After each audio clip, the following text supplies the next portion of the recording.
guys? Welcome to Shades Tube, and thank you so much for tuning in. Today is Wednesday, March the 19th, 2025, 11:40 out here on the West Coast AM. And again, welcome to Shades Tube. And I hope you guys are having a great Wednesday and a great work day if you are at work. All right. So today, guys, we have a good live. We're going to be talking about Kanye West and what he was talking about and what he ranted about.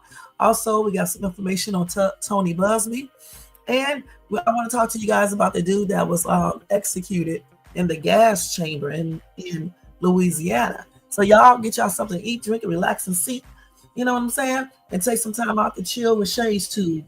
If you are at work, continue to do your job and still chill with Shades Tube on the down low. All right? Y'all, before we start off with the slide, let me ask you guys to thumbs up this video if you enjoyed this content.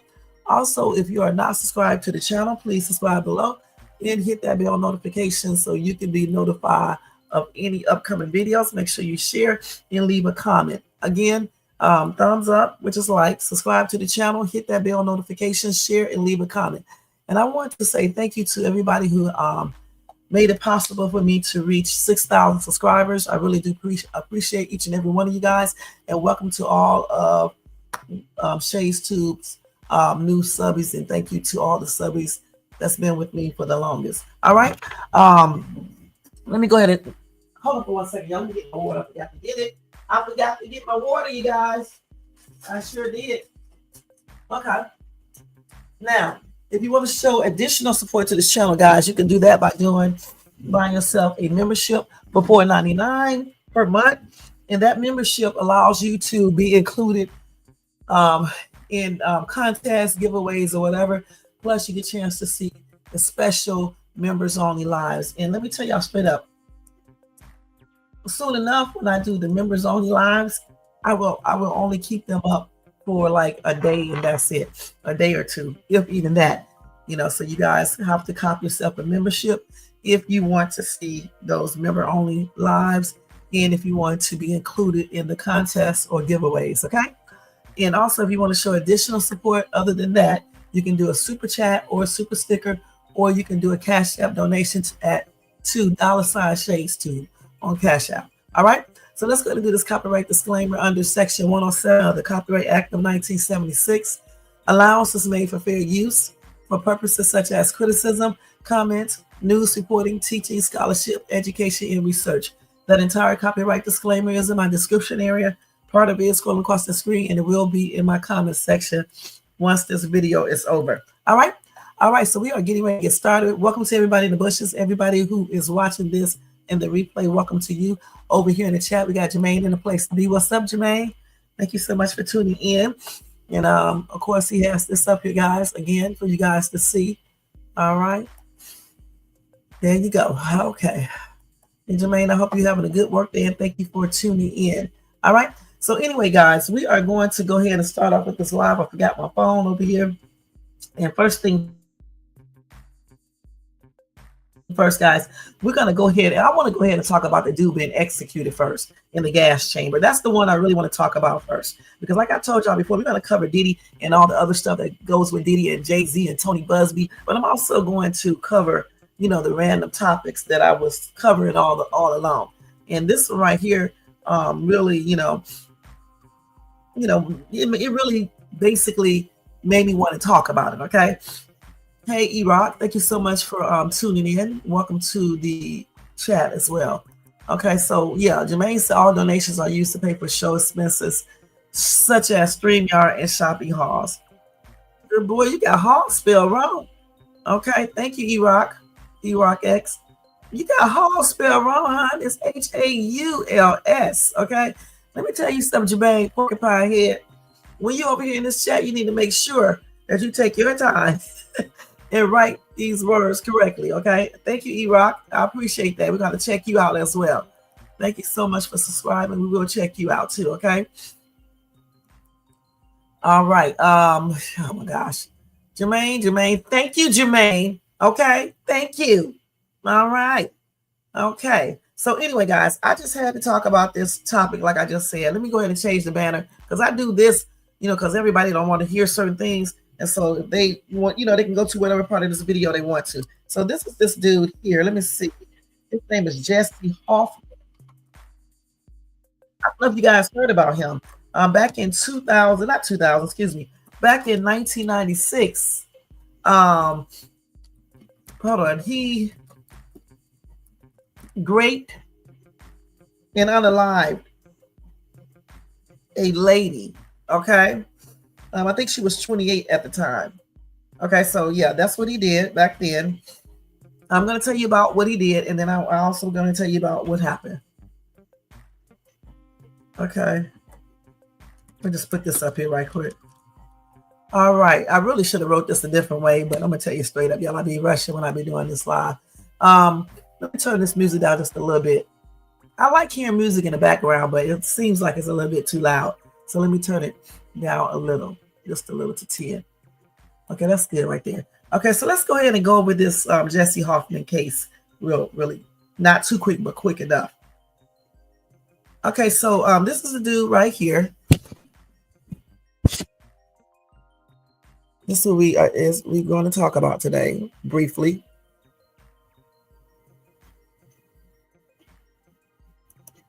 And I will show you a picture of the lady too that he raped and unalived. Okay.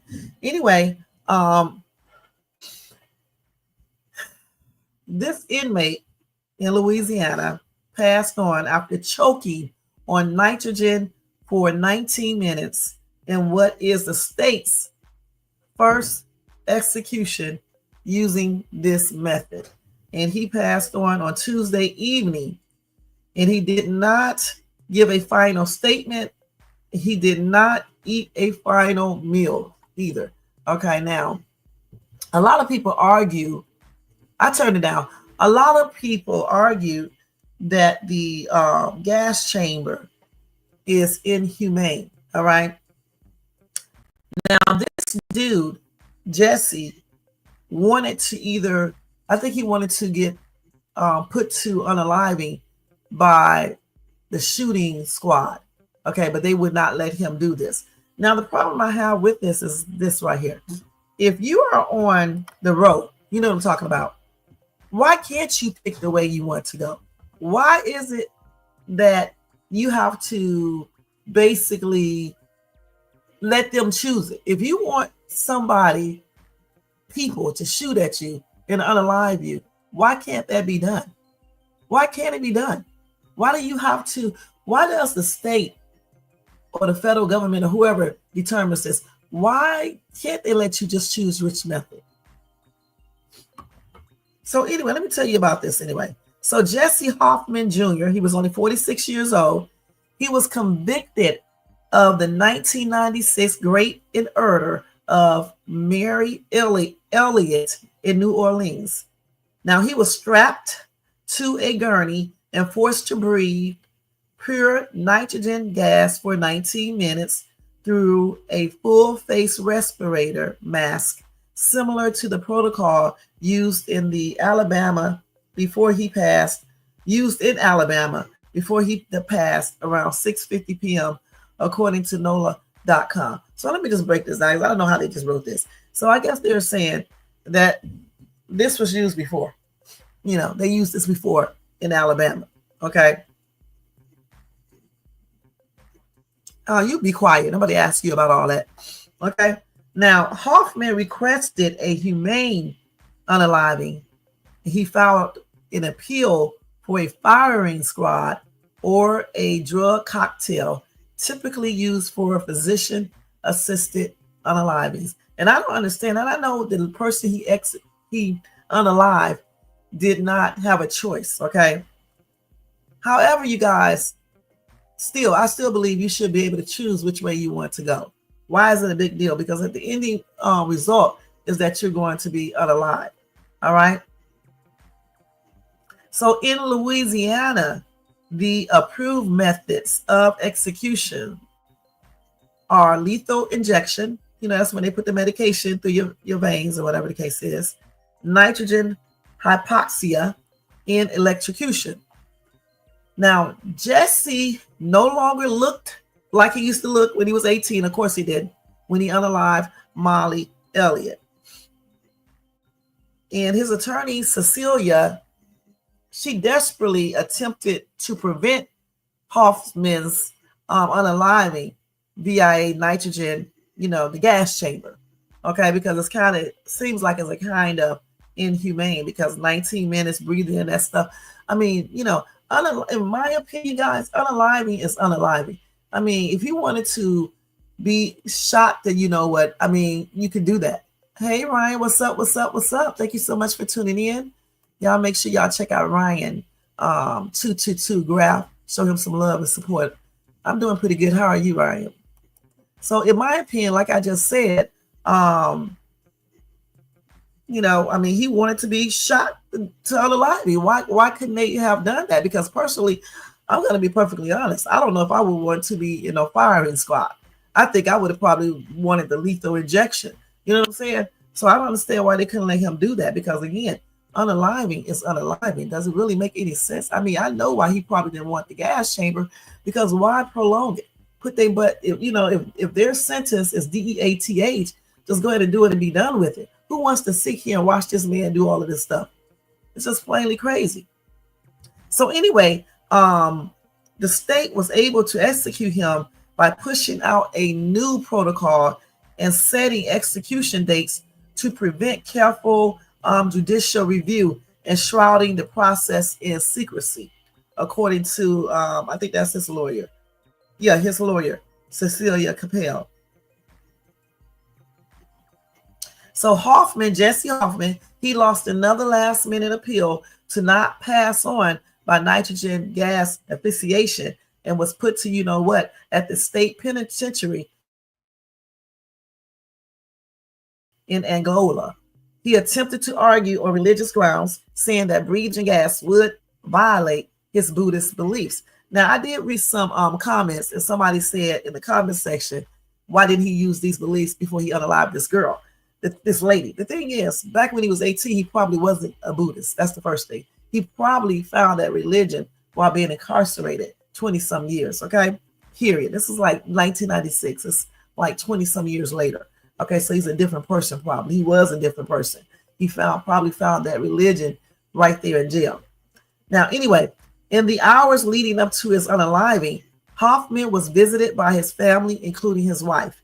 He refused to give a final statement and declined a final meal before his execution. And that's another thing. I don't understand why they give these people final meals. For what? Once they are put to unaliving, will they really remember those meals? Okay, I mean, for real. I mean, you won't even really have time enough to digest it properly. So what's the point of giving anybody a final meal if you're getting ready to put them to DEATH? Just a waste of daggone money. You know what I'm saying? Eat the regular meal because you passing on in the next day, the next couple hours. What is the point? If anything, they need to have a final prayer. And that's if anything. All right. So anyway, state officials said that Hoffman showed convulsive activity as oxygen deprivation made him pass on. Okay. Anyway, Hoffman's attorney, Cecilia Capel, had previously denounced the decision for being unconstitutional, saying that the new execution method is likely to cause Jesse to suffer psychological terror in a torturous unaliving. Now, like I said before, this was the first time Louisiana used the nitrogen hypoxia for execution. This method has only been used in the state of Alabama 4 times because they know this method is inhumane. And don't come on in this chat talking about the way when he unalived this woman, it was inhumane. All illers, when they unalive people, is inhumane. Okay, and some of these illers are still in jail, in prison, or life in prison. Let's keep it real. And the ones that were put to, did not do it underneath the gas chamber. All right. Anyway, Andy Elliott, Mary's husband, called Hoffman's execution bittersweet news. Elliott has previously expressed being torn about the ethics of execution and the prospect of life in prison without parole. Since he was so young at 18 years old, I really believe they should have just put him in prison for life. Because the reason why I say that is because he was only 18. And also, you have other criminals that do crimes similar and they are incarcerated for life, okay? For life. So why is it that he was put to the unaliving thing situation when other criminals, other murderers are just sitting in prison right now? Okay? Anyway, this dude, the husband said, there is relief that this long nightmare is finally over, but also renewed grief for Molly and sadness for Mr. Hoffman's family, whose nightmare began when mine did, and who have also had to go through nearly 30 years of this gut-wrenching process through no fault of their own. And that's what Mary's husband said, okay? So anyway, the number of executions has declined sharply over the last few decades amid legal battles, a shortage of lethal injection drugs, and public outrage over capital punishment. Many states have either abolished or paused the penalty. Last year, Louisiana lawmakers expanded the state's approved methods to carry out the penalty to include nitrogen hypoxia, sparking a renewed push to resume executions in the state. And clearly it's not working because these people are still doing crimes more and more each day, okay? And when they start doing stuff for real that make these people pay the cost right then and there, they will stop doing these crimes. If you stand on, what row for 20 or 30 years, ain't nobody thinking about that, right then and there. What they need to do is start incorporating some other type of punishment. And I mean that on everything. I told y'all before, all these visitations and shit in prison need to be cut out. You can see somebody once every month. You only one visitor per month. I'm serious. If you do anything like great unaliving people, you need to be in solitary confinement for at least 60 days. I mean, for real. Because I'm telling you, when they start doing these hardcore punishments, okay, these people will stop doing this. And some of these people, when they be raping people and stuff, and unaliving people, they need their ass, they need some straps. Okay, and I know so they need ass whooping, you guys. I'm sorry. Not one where it would basically unalive them, but a full-blown ass whooping for at least 10 days because it doesn't even make any sense. And I guarantee you, when they start incorporating this type of corporal punishment, these people will stop doing all these crimes. Okay, period.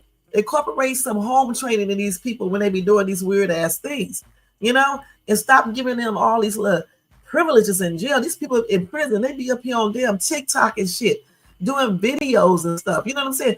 And you shouldn't even have social media when you're in prison. It shouldn't be no social media. You don't need to watch TV like that. And when you do, just regular TV. Just regular TV. Why do they have cable? I mean, you can have cable, but with local channels. All right? And instead of going to bed and lights out at 9 o'clock, lights out at 8 o'clock. Okay, and then lights back on at 5 o'clock in the morning.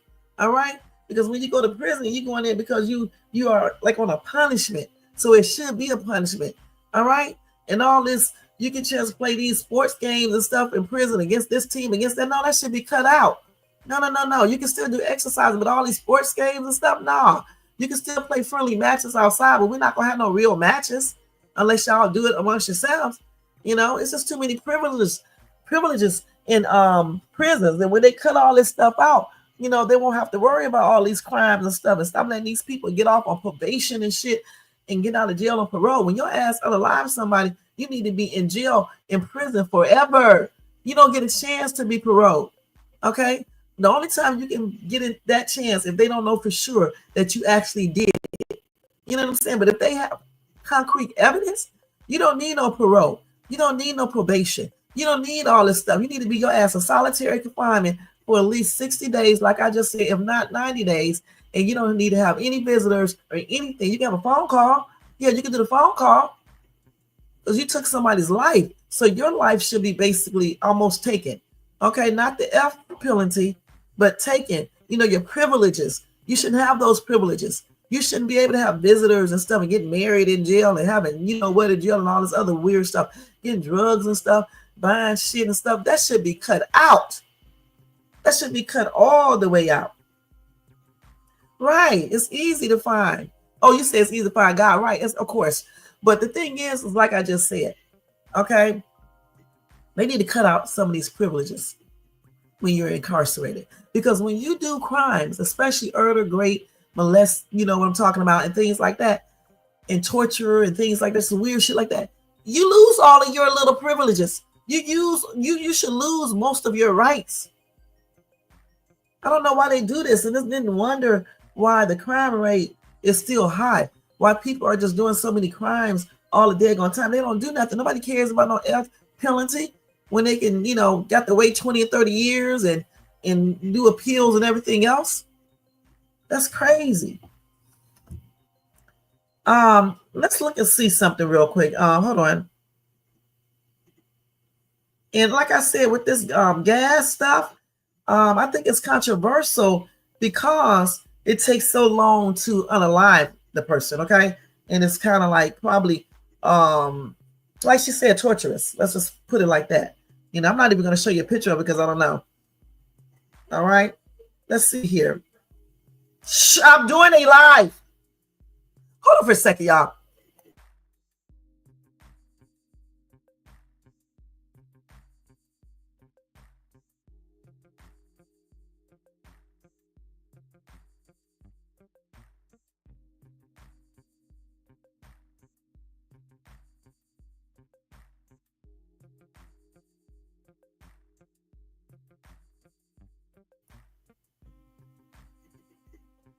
So, okay, let's see.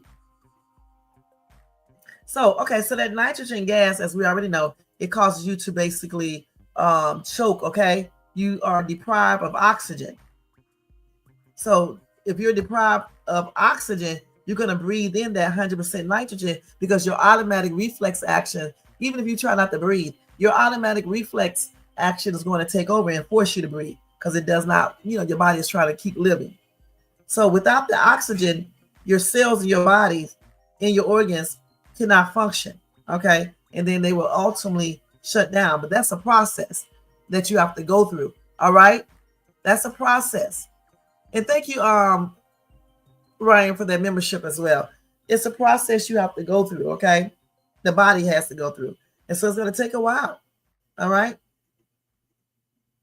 Now, nitrous oxide or laughing gas is sometimes used in medical procedures. The nitrogen gas in executions does not have any oxygen added in it, okay? But the nitrous oxide does.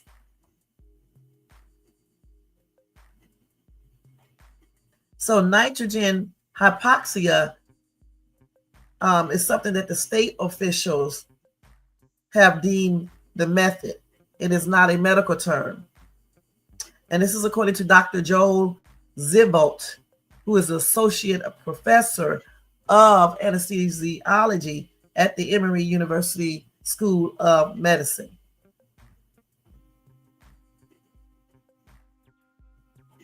So the reason why it is controversial is because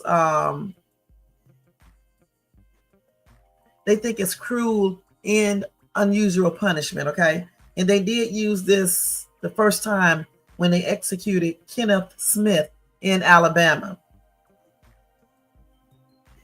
So they did create this type of penalty right here, this type of thing right here. The gas chamber thing as an alternate to lethal injection. So a lot of people are saying that the gas chamber causes too much suffering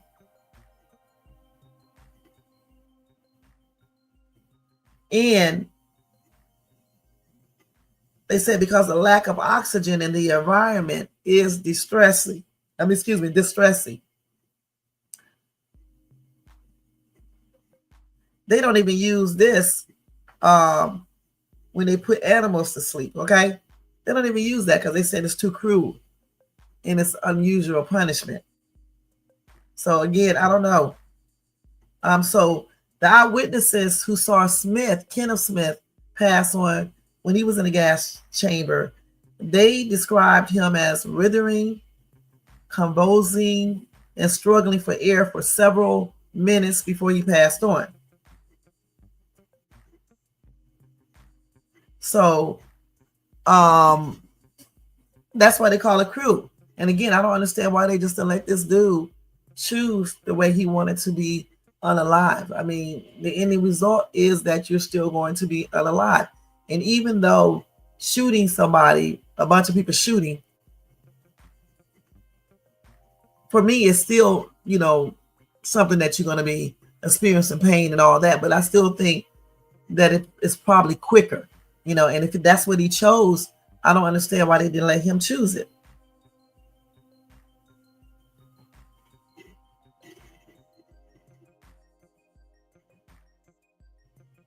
And most doctors are saying that the nitrogen gas seems like a cruel experiment and would feel similar to drowning. So again, it's like I said, for me, I just think when you are on the, penalty, you should be able to choose from the ones that they offer you. Okay. And it shouldn't be something that they change. If you choose to pass on by lethal injection, that's what they should do. If you choose to pass on by a firing squad, then that's what they should do. If you choose electrocution, then they should do it. The gas chamber, in my opinion, should be just taken out altogether because it's too long. You need to do quick, fast things just to be over with. Because in the end, they're not the ultimate judge in the first place. Okay? Period.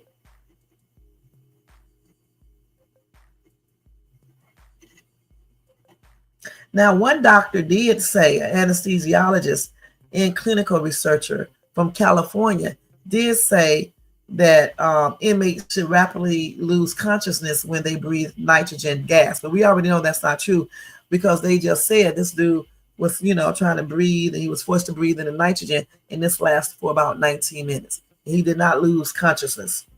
Now, this doctor also said, Dr. Joseph Antigone said, I do not believe the inmate would have suffering or pain. But he did say he do not believe that. He does not know for sure. And so the other doctor, Dr. Ziva, said he believes the other doctor claim is untrue, saying that the nitrogen gas can cause seizures and even aspiration and vomiting as the body struggles to stay alive. And the dude was convulsing, okay, and all of that. So again, and it lasted for 19 minutes. So how is that, easy? How is that humane? And don't be talking about what he did to this lady is inhumane. All illers are, when they unalive people, is inhumane. If you torture someone, it's inhumane. If you rape someone, it's inhumane. Okay, a lot of things are inhumane. Period. All right, hold on for a second. Let me see what. Hold on, y'all. What is that? Oh, okay. Let me tell them thank you. Go get that ceiling fan outside, y'all. Angie, hold on, y'all. These people cannot hear in this big ass house.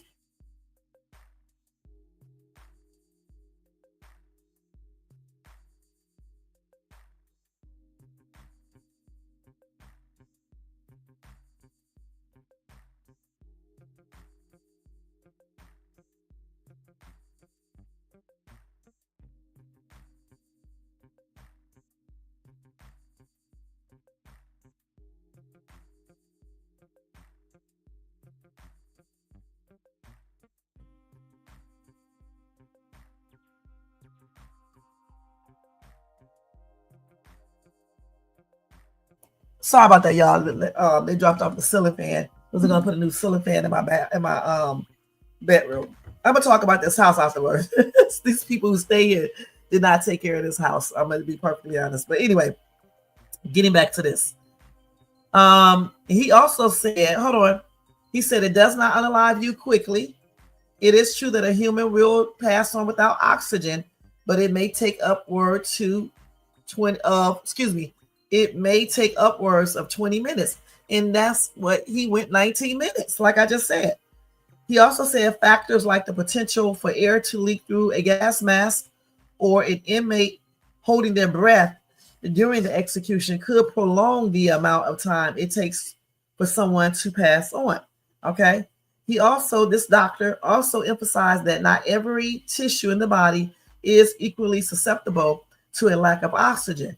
meaning certain body systems are more resistant to passing on than others. The body really does all that it can to stay alive without oxygen, but it's limited to what it can do, Dr. Zivot said. But it will put up a fight. Now, before last year, the only legal execution was lethal injection in that state, and they should have kept that because it doesn't even make any sense to put that gas chamber shit in there.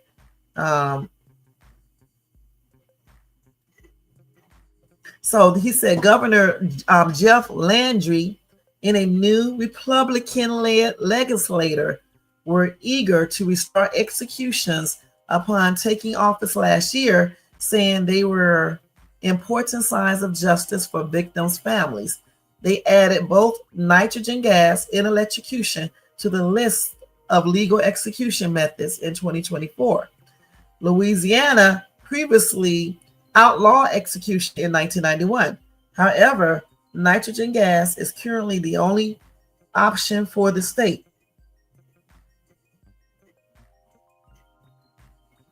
And then Daryl Benor, Angola's warden, testified that the state would have needed too much extra equipment and supplies to perform executions by electrocution.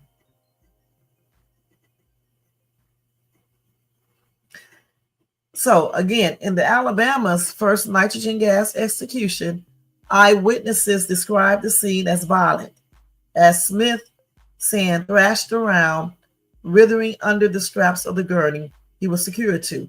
It was over 20 minutes before Smith was pronounced unaliving. And that execution lasted for about 18 minutes on February the 6th. So let's see what they're saying here. So they say Alabama Correction Commissioner John Hamm said F-row inmate Demetrius Frazier's heart stopped 13 minutes after the gas flow began. They say he shook, took many gasping breaths, and raised his legs off the gurney during the execution.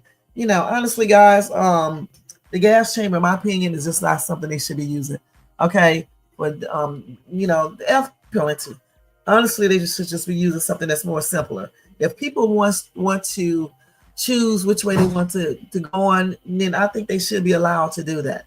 No, the victims do not get a choice, but that's any type of victims. If you get robbed, you don't get a choice. If you get unalive, you're not going to get a choice. You get raped, you're not getting a choice. You don't get no choices when people victimize you. You know what I'm saying?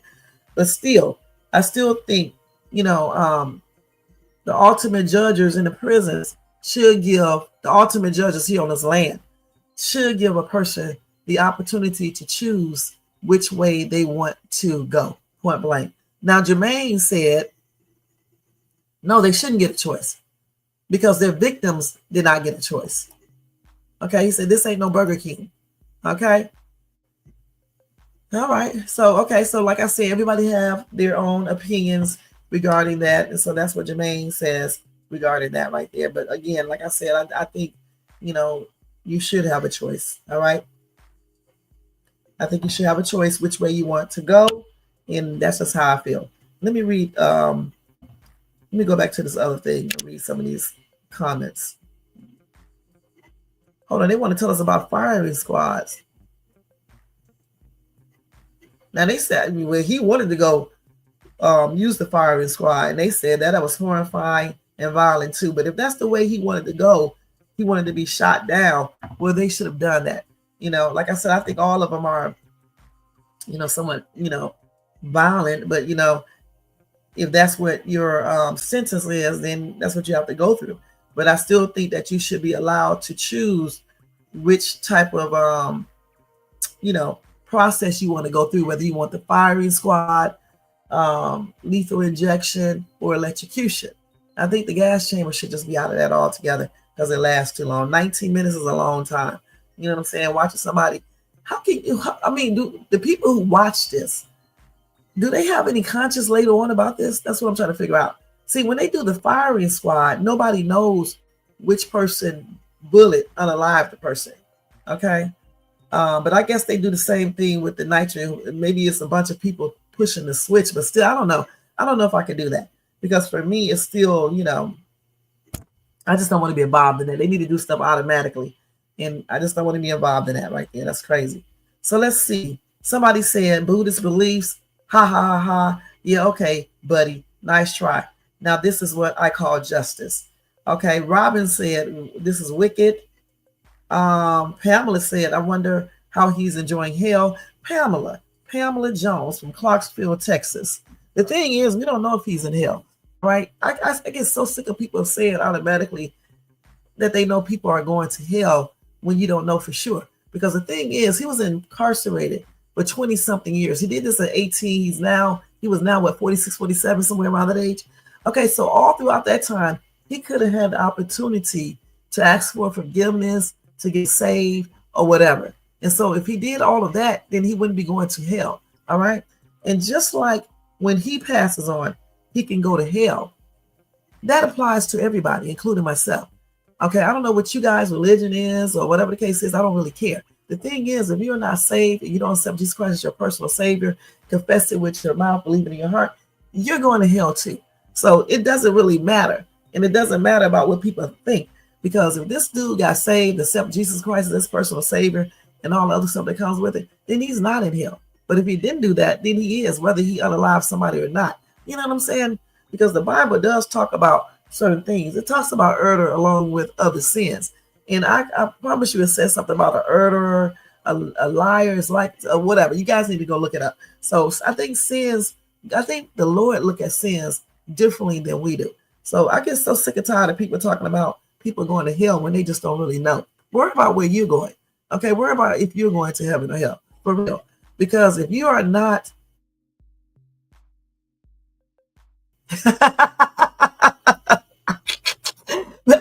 because if you're not saved and you did not accept Jesus Christ as your personal Savior, confess it with your mouth, believe in your heart, you're going to hell too. And that includes anybody. And I don't care what your religion is and all this other stuff. You don't believe in God, you're an atheist, you're a devil worshiper, that's on you. But you're going to hell just like he did. And this is not no judging. All right, I'm just telling you the facts. Goodness. And yeah, okay, Jermaine, Oh my God! Somebody said, Frankie said, why was it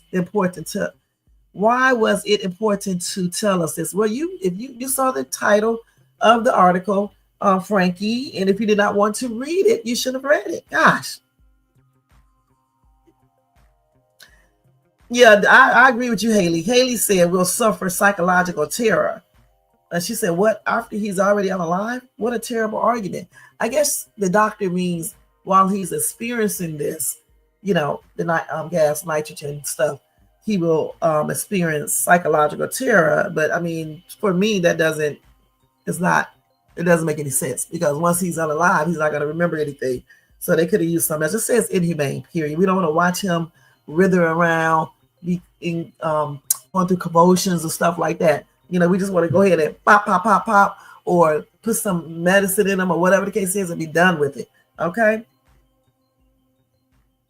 Somebody said, why are we so worried about his rights?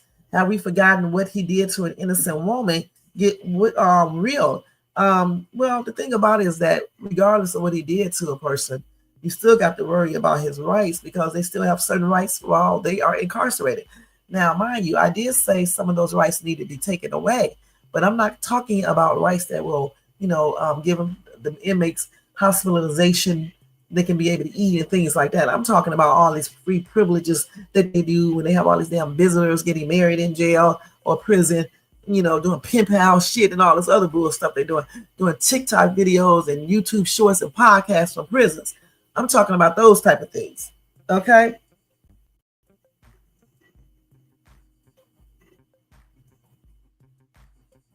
So anyway, let's go on up here. I don't know what these people are talking about right here.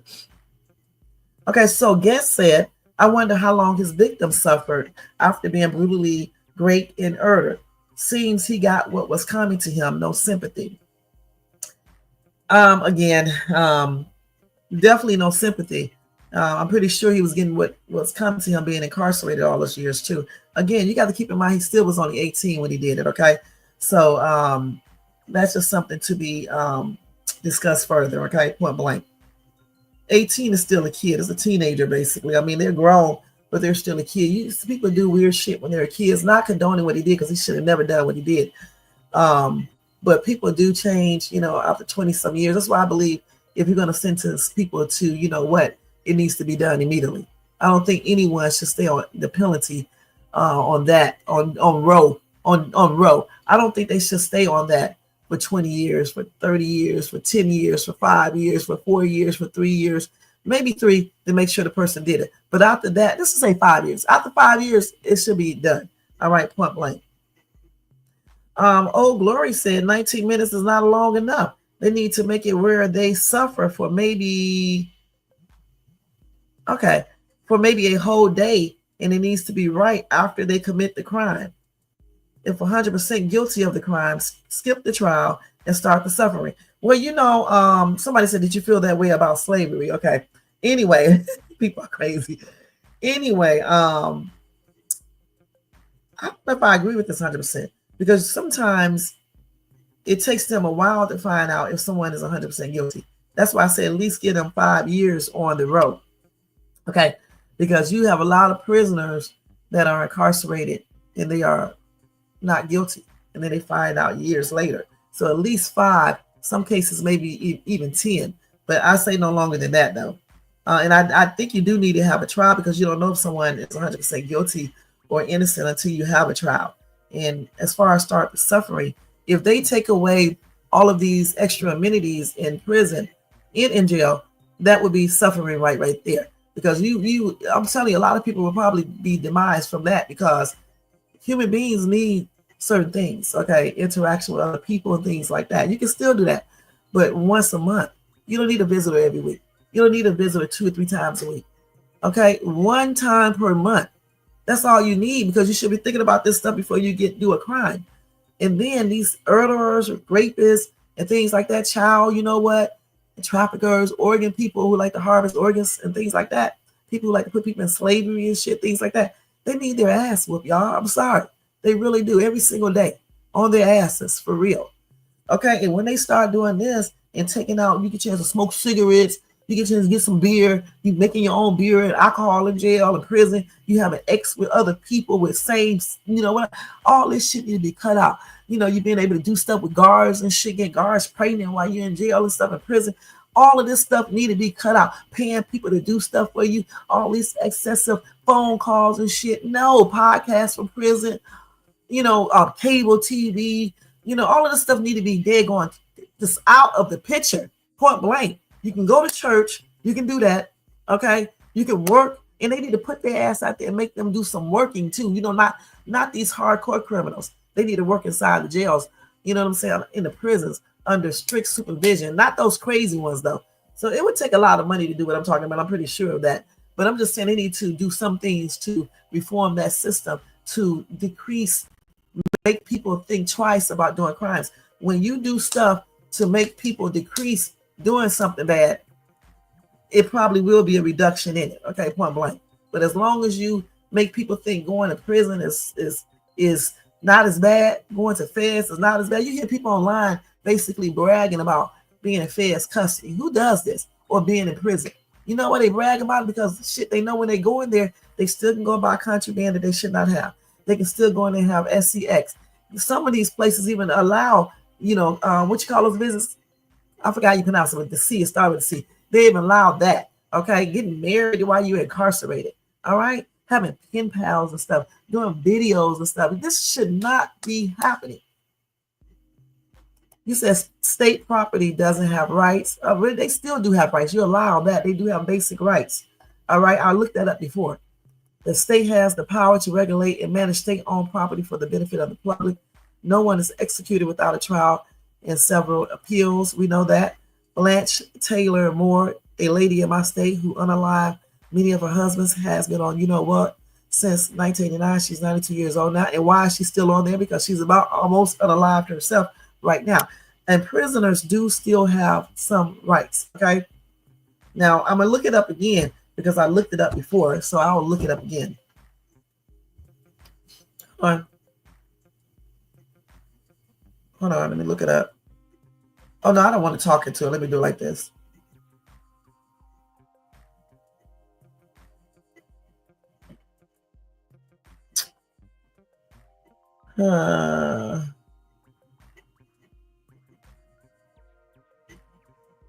I looked this up once before we went over this, okay? Like I said, they do not lose all of their rights, okay? They can't. They lose a lot of their rights, but not everything, okay? They are not entirely stripped of First Amendment protections, all right? So the rights they do lose, let's see if they name them.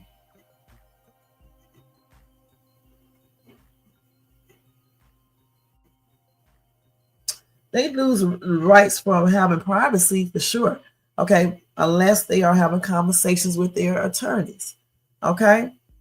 So let's see what else.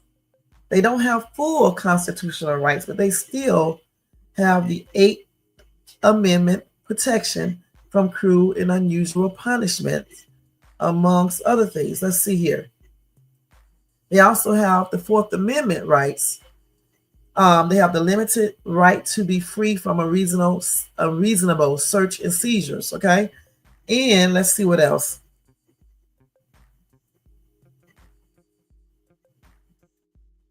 They just don't have that right to privacy, okay? That's why they can record phone calls, go in your cell and check for stuff if they believe stuff is there and things like that.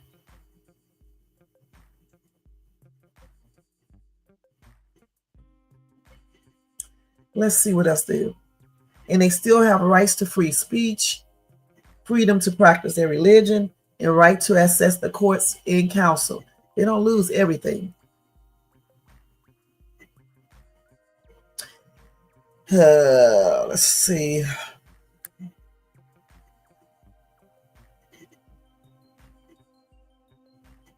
Let's see here. Just looking up some stuff. Hold on, y'all.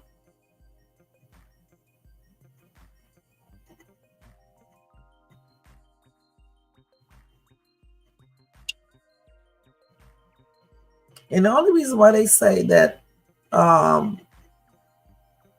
what Jermaine says, state property does not have rights is because they don't give you, like, you know, the state, you do not have, you no longer have an identity. Only your state issued numbers, okay?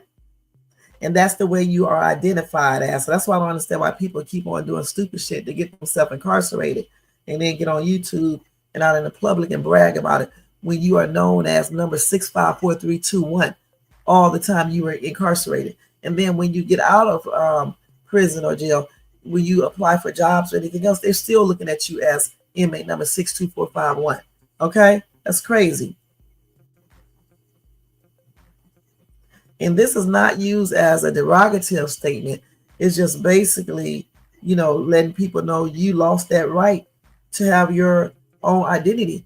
You have the identity that the state gives you, those numbers, okay? Period. That's why you don't have rights to privacy, that they can go in there and check stuff. They can listen to your phone calls and record them and things like that, read your mail and things like that. And as long as you are incarcerated, you are the state's property. And that's why they call you by those numbers.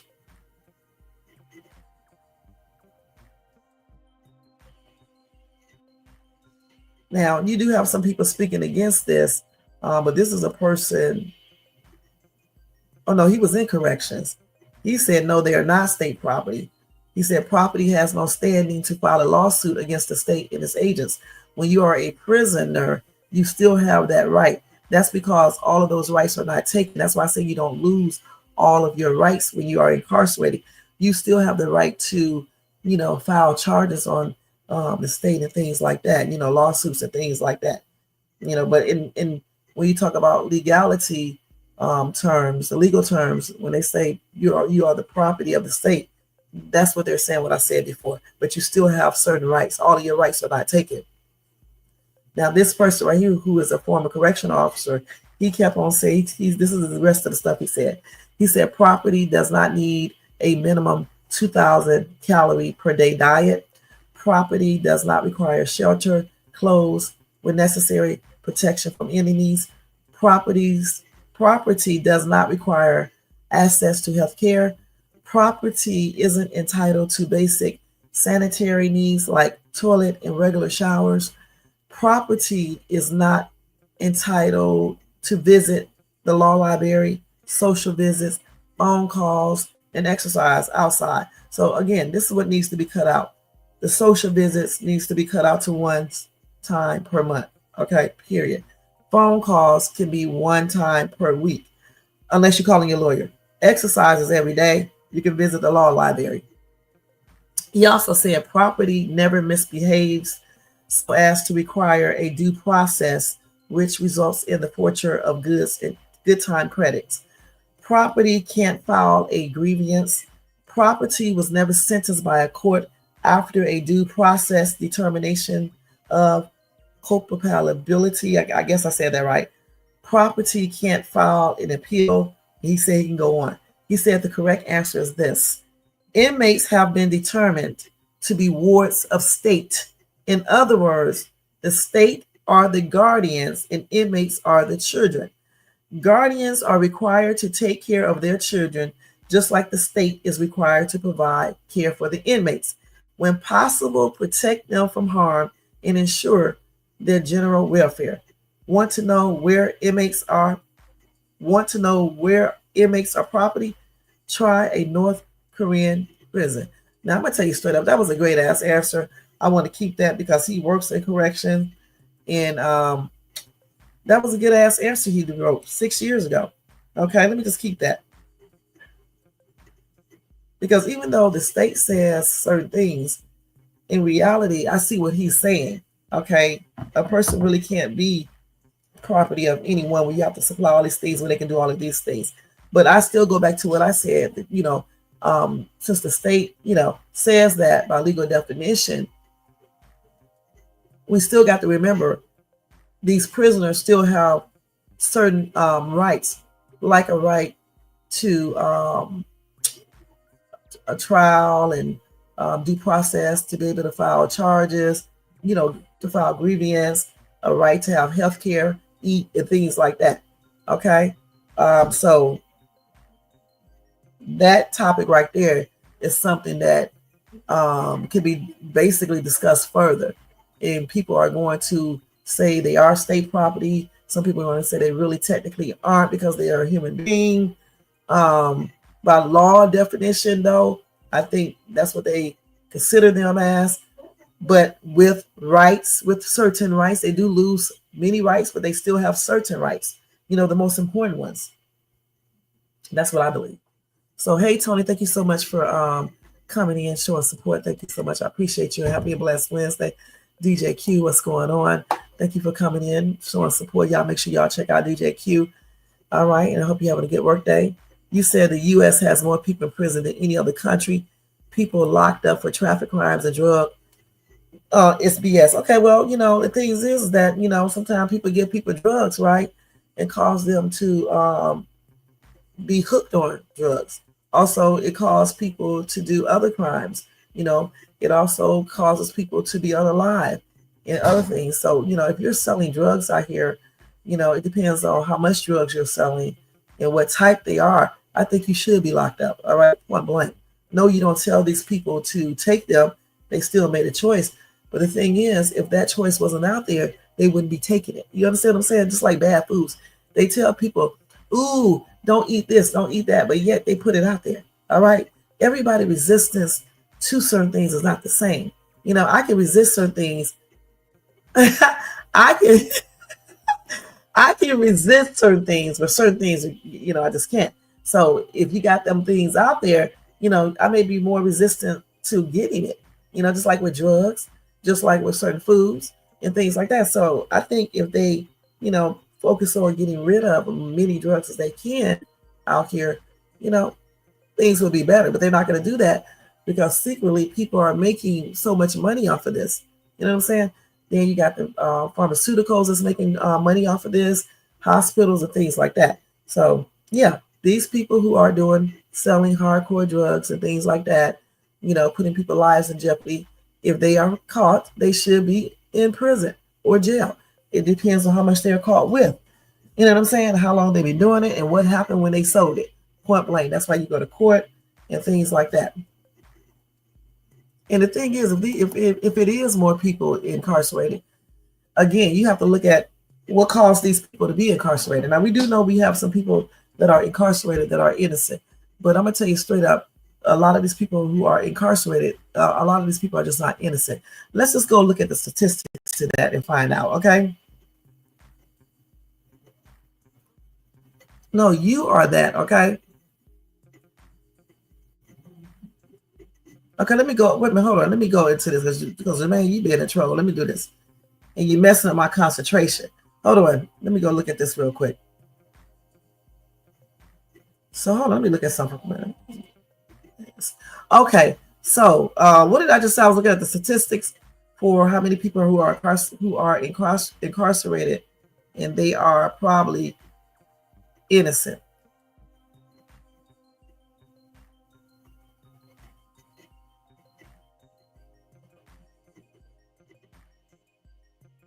If they know the actual answer. I'm going to look up prison. Hold on for a minute. Let me see what that is.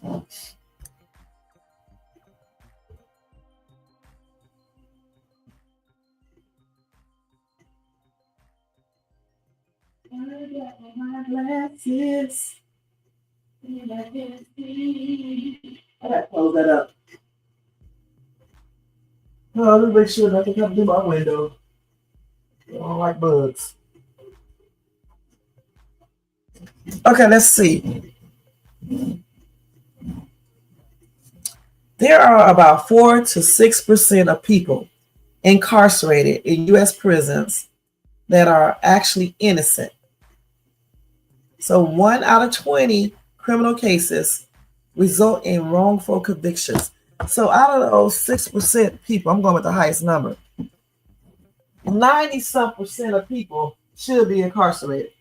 So the thing is, Jermaine, what you said is true about more people in jail here than anywhere else. But the thing is, these people are choosing to do these crimes. So I'm not going to take up for no damn criminals that are choosing to go out here and sell drugs, unalive people, rape people, the ill-murder, or any other illegal crime if they did it and they did it purposely, point blank, okay? And that's on everything. And they deserve to be their asses in jail. And you can call me a tyrant all you want to. The thing is, though, that's what's wrong with people now. They think certain people should not be incarcerated, because they only did this type of crime. When they ask, are criminals regardless? Let's keep it real. Unless it's self-defense, all right? Point blank. Like I said, 6% of people incarcerated are actually innocent. They should not be incarcerated. But the ones that are not innocent, they need to be just where they are at. And you can call me a fascist, you can call me a tyrant, you can call me whatever you want to. All right?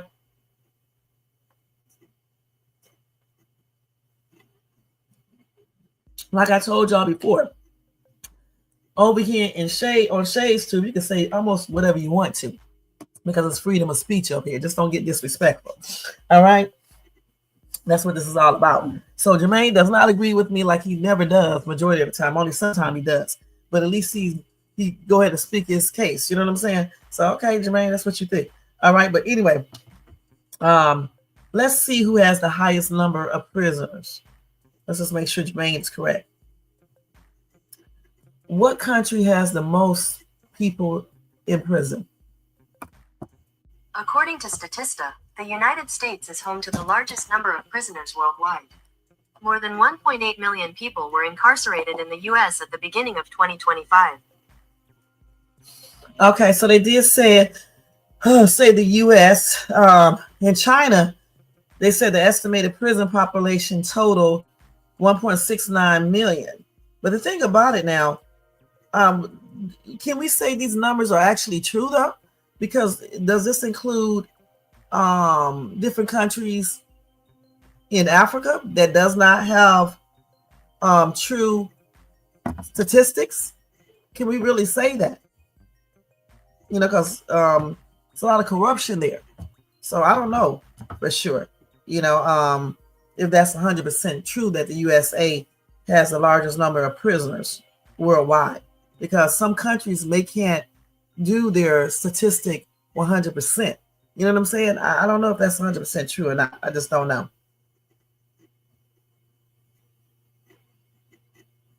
Because here we can keep count really good, right? But just think about countries where you can't. Are they even included in this? I see Iraq, Indonesia, Iran, India. Let me look at the countries by names real quick. I got time today. Not like it is in damn Africa. Okay, so don't try to use these little things right here. It's not like it is over there in Africa. All right, in other countries. Let's see here. So in Afghanistan, let's see, incarceration numbers, rates per 100,000 people. Let's see. They got all these countries right here. Let's see. I'm not going to read all these. I'm just looking at them. Let's see if they got everything.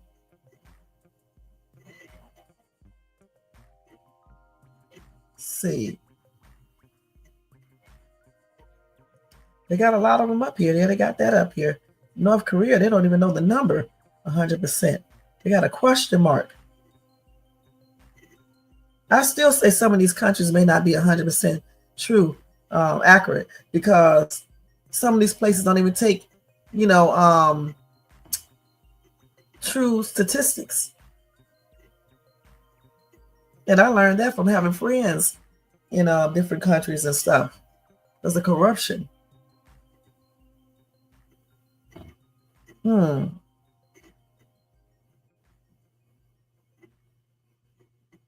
And the thing about it, even if we do have the worst, and these people here have freedom of everything. That's the first thing. And then the prisons here are not as hard as some other countries' prison systems.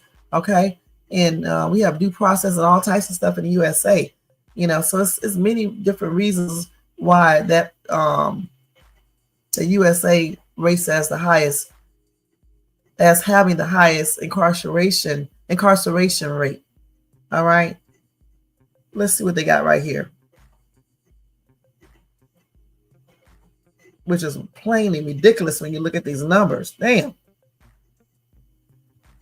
It's plainly ridiculous. But again, I just told you only 6%, 4 to 6% of people incarcerated are free. They believe are innocent. So the rest of them doing crimes have done these crimes. That's crazy. They updated this report on July the 11th, 2024. I'm looking at it, almost a current report. Let's see here. That's what they say right here. They just did another one in February. Let's look at this. Yes, Statista. The same thing that Google just said. Yeah, so United States is number 1, China number 2, Brazil, India, Russian Federation, Turkey, then Thailand, and then Indonesia, Mexico, Iran, Philippines, South Africa. Let's see, South Africa, where am I at? Then Vietnam, Argentina, Egypt, Ethiopia, El Salvador, Pakistan, Colombia, Morocco. How you say that? I can't even pronounce this. Morocco, I think. That's how you pronounce that. I don't even see. That's why I say all of the countries are not listed here. It says 1, 2, 3, 4, 5, 6, 7, 8, 9, 10, 11, 12, 13, 14, 15, 16, 17, 18, 19. This is 20 here.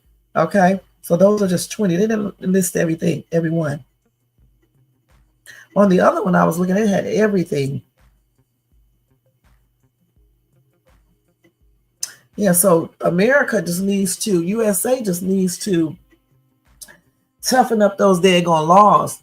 Okay, those laws, and then they need to toughen up on the punishment. They really do. They really need to toughen up on that and make certain things automatic life in prison that you people do, point blank. I don't think you should ever be. Now, if you unalive somebody by giving them drugs, then yeah, you should be incarcerated for life. But if you did not unalive somebody, then they just need to go according to, you know, what type of drugs you were selling, how long you were selling it for, and things like that. They didn't look into all that. That's why you go to court and all that other stuff. You know, if you grape someone, that right there is hard to say. You know, child, any type of child thing like the M word or raping a child. If you rape a child, I'm sorry, life in jail, life in prison. I mean, period. I mean, there's just no, you know, it just should be automatically that. I mean, once they find that you did it, then you should be in prison for life. All right.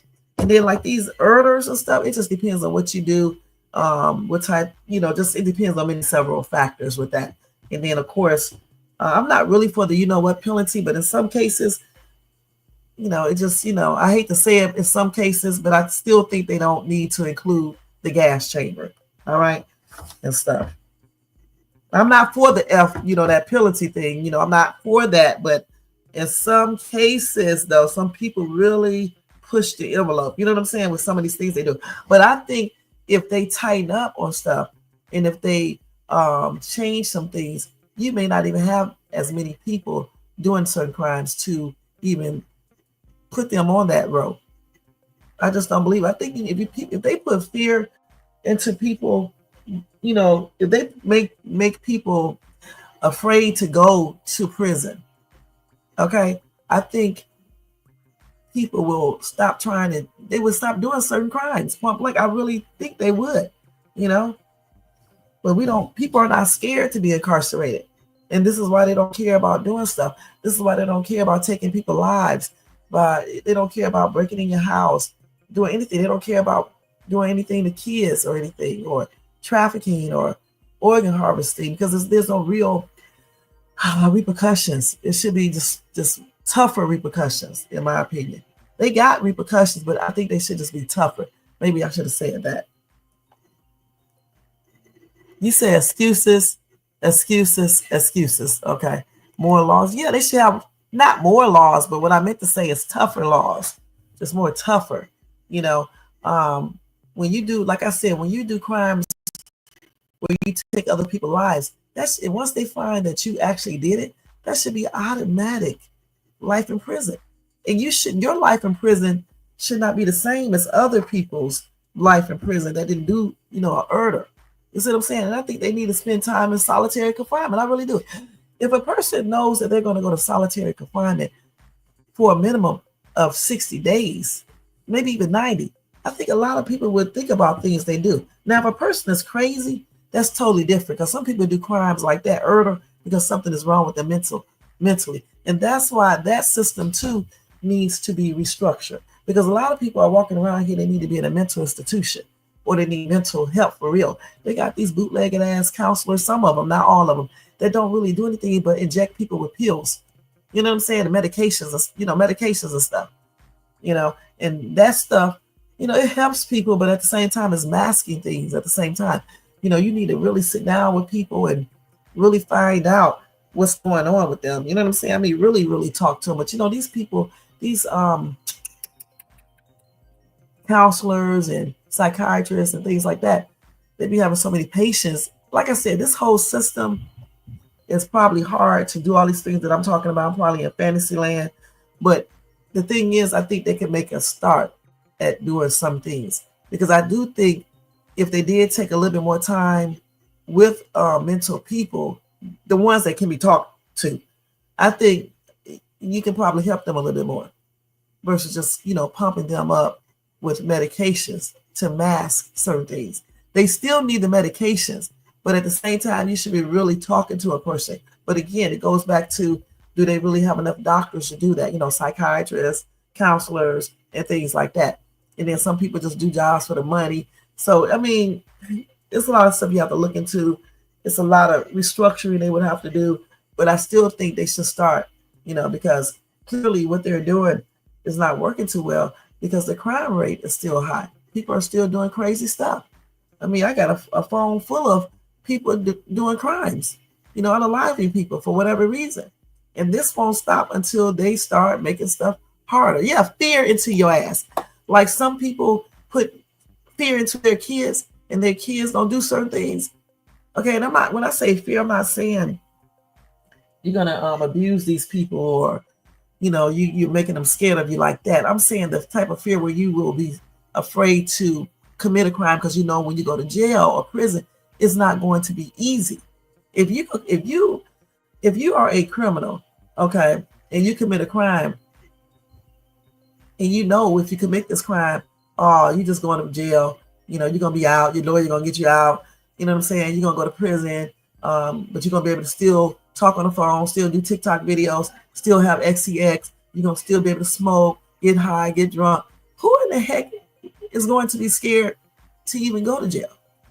Okay, you're not gonna be scared to go to jail or prison, because it's gonna be, you're still gonna be able to do some things. Yeah, you're in a cell, but so what? You're not. You still getting certain things done there. You got people be in prison. They still be doing hits and shit. They still be making deals and shit. They be doing podcasts, making songs from prison. I mean, come on now. These things need to be cut off. When you get locked up, you should not be able to make music. Period. You shouldn't be able to make music. You shouldn't be able to do these things. And until they change all of these things, you're going to still see people doing all these crimes, point blank. And people who are alive, people need their ass whooped. And I mean that on everything. I mean, for real, because, you got to teach them that they can't go around here taking people's lives. Listen, you got some criminals that don't even care about being put to, DEATH. They don't care. They be like, I have seen people be on that and get on it, when they put them to, they be laughing. So it is what it is. They need to change stuff. They need to make it harder. Okay, whatever. Okay, you say, yeah, that is violent crime, duh. Okay, we do need some more laws. We need one to keep your mouth closed. All right, okay, and that's on everything. Oh, thank you, Ryan, for putting that up there. Okay, so anyway, so that's what I think. And as far as this dude right here, get back to this, we went into something totally, the same thing, but we went into a whole different part of this. But again, this dude right here, I just don't agree with that gas chamber stuff. And I do know, and I am aware of what he did. But again, that happened way back in 1996 when he was 18. All right. When he was 18. And throughout the years,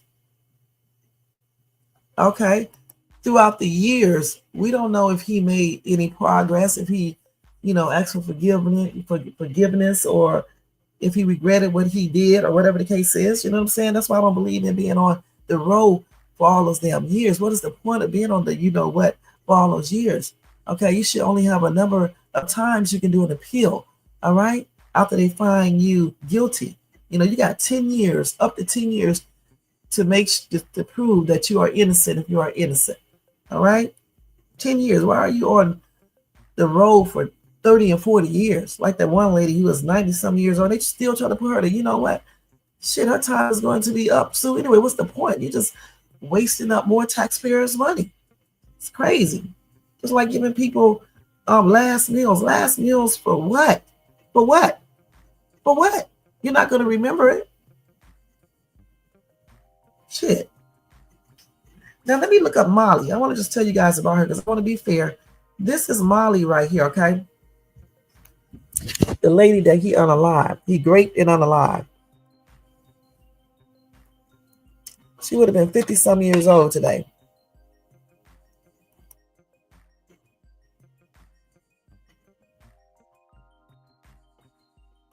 That's her wedding picture, okay? So, like I said, his wife said, her husband said he misses her so much. And what this dude did, when he was 18 years old is a hot mess. You know what I'm saying? He should have never did it. I wish I could look up the original case. I don't know. Let's see here. Well, anyway, she used to surround herself with the animals. He said, her husband said she lit up every room. Okay, let's see. So let me just tell you a little bit about what happened. So it was the day before Thanksgiving. All right. And Molly Elliott was getting ready to go out on a date night with her husband. All right. The 28-year-old advertising executive left her office in the French Quarter in New Orleans and headed to her car. But instead of driving to dinner, a parking lot attendant kidnapped her, raped her, and dumped her nude body along the East Pearl River near the Mississippi Louisiana state line. A duck hunter found her at 7:45 a.m. the next day on Thanksgiving in 1996. Okay. Hold on. So another point another post I read that I'm not going to go through her whole thing.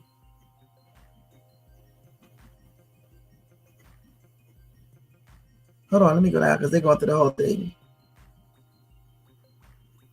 If I'm not mistaken, this is her when she got married. Let me see if I can get this right because I'm just going by memory now because I can't find the article. Jesse Hoffman, the dude who was accused of raping her and murdering her, he kidnapped her, and I think he drove her to, if I'm not mistaken, a wooded area. All right. Hey, Drip Advisory, thank you so much for tuning in. And then, hold on, I'm going to get to this in a minute, okay?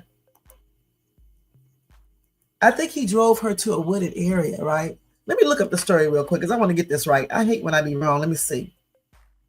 Hold on. Here it is right here. Let's see. Hold on, let me see if they go through the whole story. So anyway, Jesse, who was 18 at the time, he worked at the garage for about 2 weeks. So he kidnapped this lady at GUN Point and forced her to withdraw about $200 from an ATM.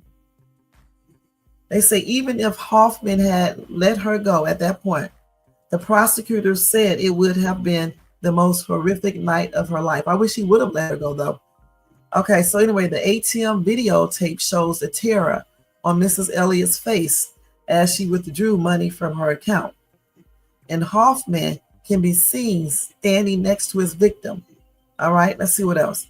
So after he got the cash, Hoffman didn't stop there. He forced the lady to drive to a remote area of St. Tammany Parish as she begged him not to hurt her. He then raped the lady and forced her to get out of the car and walk down a dirt path in the area used as a dump. All right. So I guess this is the place right here where he dumped her body at. Let me show you guys real quick. Because I got to be fair. I got to tell you exactly what he did. All right. So when he forced her to walk down that dirt path, okay,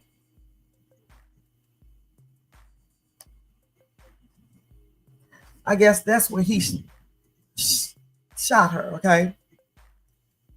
He made her kneel down, okay? And then he shot her in her head.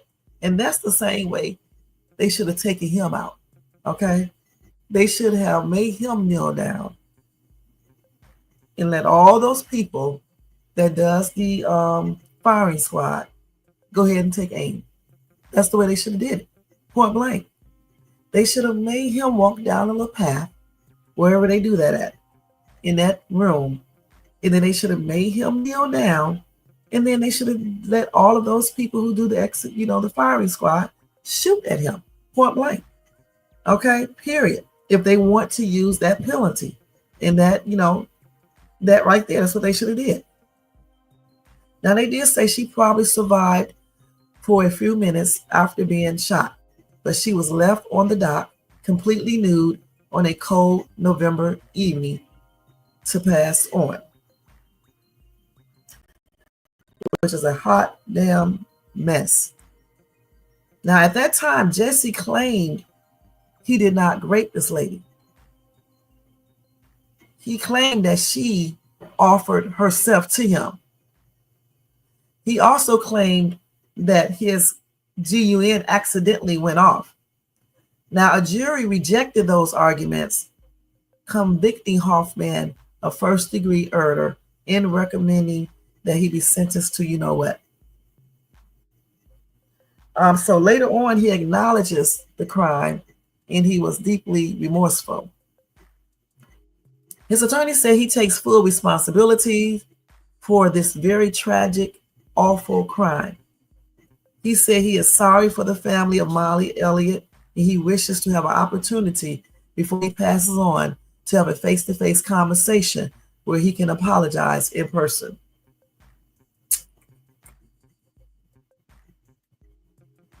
And his execution was 29 years after Molly Elliott's unaliving. Okay, so anyway, her husband said in a statement to USA Today that after so much time has passed, he has become indifferent to the, you know what, penalty versus life in prison without possibility of parole, but that he's in favor of the execution if it is the easiest way to end the uncertainty that has accompanied these many years. And then he added, but his unaliving will not provide closure. All right? And which it wouldn't. All right? It's just not. The only way you're going to get closure if you go to your God, which I hope is the same God that the ultimate God, and you pray to him about closure and all the other stuff. As far as this dude, though, the same thing applies to him. You know, I mean, the only way he's going to be truly forgiven if he went to God and asked for forgiveness, and he went to these people and asked them to forgive him as well. Okay? And get saved and all of that. Otherwise, I mean, what is the conversation about? You know, let's keep it real. But I do think, like I said before, they should have allowed him to choose. He did choose, and I think they should have honored that choice. Because let's keep it real. How is being shot by a firing squad better? I mean, it's just a little tad better. But can you imagine you kneeling down on the ground or standing there and waiting for a bunch of people to shoot at you? And you're probably going to get hit by all of the bullets. I don't know how many times they shoot either. It's probably a lot of times. Can you imagine that? You're still not going to pass on instantly. You're still going to go through some things. All right? So how's that any easier? And why wouldn't they just let him get the firing squad? That's what he did to her. He shot her in the head. So he should have had his, they should have done him the same way. And if all these people are shooting him, you cannot tell me that body parts, pieces are not going to be, flying everywhere in that room. So how is that any less traumatic? It may be just a little bit because you're not, losing oxygen and things like that. You're not breathing in nitrogen and things like that, but you still eventually will stop breathing when you get shot like that by many bullets coming from different GUNs. So that's what he did, guys. So like I said before, this happened in 1996. He claims he was sorry on everything else. He obviously got into his religion of Buddhism, and he knew that what he did was wrong. Why he did that back in 1996, I don't know. And it's just a sad thing that he even chose to do something like that. Please, he could have just robbed the lady and left her. Why did he have to grape her and then make her walk down the pathway, shoot her in her head, and then leave her right there? I thought he dumped her in the water, but he didn't. He left her right there on the ground with all the clothes off and everything. I mean, I know. But I mean, it's just plainly crazy. What was going on in his mind back then at 18 years old? I mean, I don't know if you could pull up when he did it. I mean, but I just don't understand why he did all of that, But like I said, 20 some years, almost like 30 years ago. Come on now. That's why I believe they definitely need to stop letting people be on the road for all those many years. It does not even make any sense. And I hope this dude, the husband of Molly, I hope he does get some closure before he passes on and before he gets really old, because to be living your life still not, having closure is depressing. You know what I'm saying? I mean, now that he's unalive, just, try to get some closure, and let this be far back in your memory and just go ahead and finish living your life. That's all I can say, period. Let me see what else they got on this dude right here. I guess this is him back then. I don't know. No, he took this picture. This mugshot was just in 2024. So yeah, this is a mugshot just was taken last year. I wanted to see what he looked like when he was younger.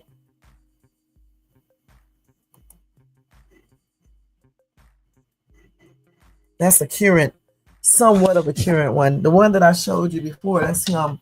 That was him now, I'm guessing. Okay.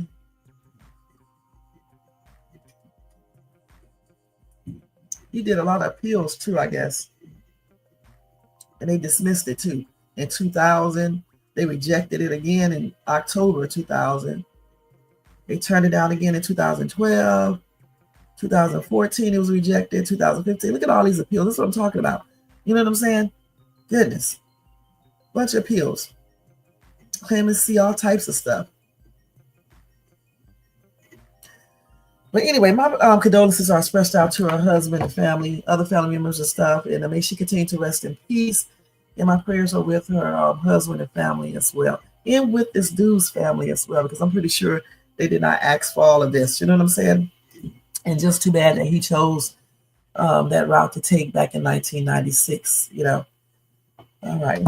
So let's see what you had up here. You said up here, locking people up like animals and not rehab. Listen, when you do a crime, you got to pay the time, all right? Think about that shit before you do stuff. Simple as that, unless you're innocent and you're locked up innocent, okay? And listen, keeping people out here on the streets when they do these crimes is not rehabilitation either, you know what I'm saying? You can lock people up and still rehabilitate them, you know what I'm saying, by letting them go to counseling, by putting them into certain programs while they are incarcerated. Who says that they shouldn't implement these type of programs or improve these type of programs when they are incarcerated? Okay, that's what they need to do, But letting people out of prison and jails when they are damn criminals, especially criminals who can't be reformed or anything else, is not the answer. That's why we got people running around right now doing home invasions, unaliving people, raping people, and doing the most and beating the shit out of people. All right, we're not talking about petty criminals who are going in there stealing shit out of stores and shit. You know what I'm talking about? We are talking about hardcore damn criminals that's out here doing hardcore crimes. But people who are doing simple crimes like not breaking into shit, but people who are like going in the store, stealing shit out of a store and shit, if they don't use a GUN, and they're not doing any type of violent shit like beating a person in the store and things like that. We're not talking about criminals like that, stealing the shit and ain't doing no crimes to a person. Okay? We're talking about murderers, rapists, child, people, organ harvesting people like that traffic people and doing crimes like that. Hardcore crimes, okay? That's the crimes I'm talking about. All right? And people selling drugs to people and shit, unaliving them and things like that. We're talking about that. We're not talking about somebody here selling a little weed and shit and they get caught. All right? We're talking about people out here selling crack cocaine and things like that and fentanyl and things like that. All right? That's what we're talking about, Jermaine. All right? And other people. That's what I'm talking about. That's who need to have these hardcore penalties when they do these hardcore ass crimes. And I think I said that before. All right? So now, let's go ahead and move on. Let's see here. Let's see, did I answer all your questions?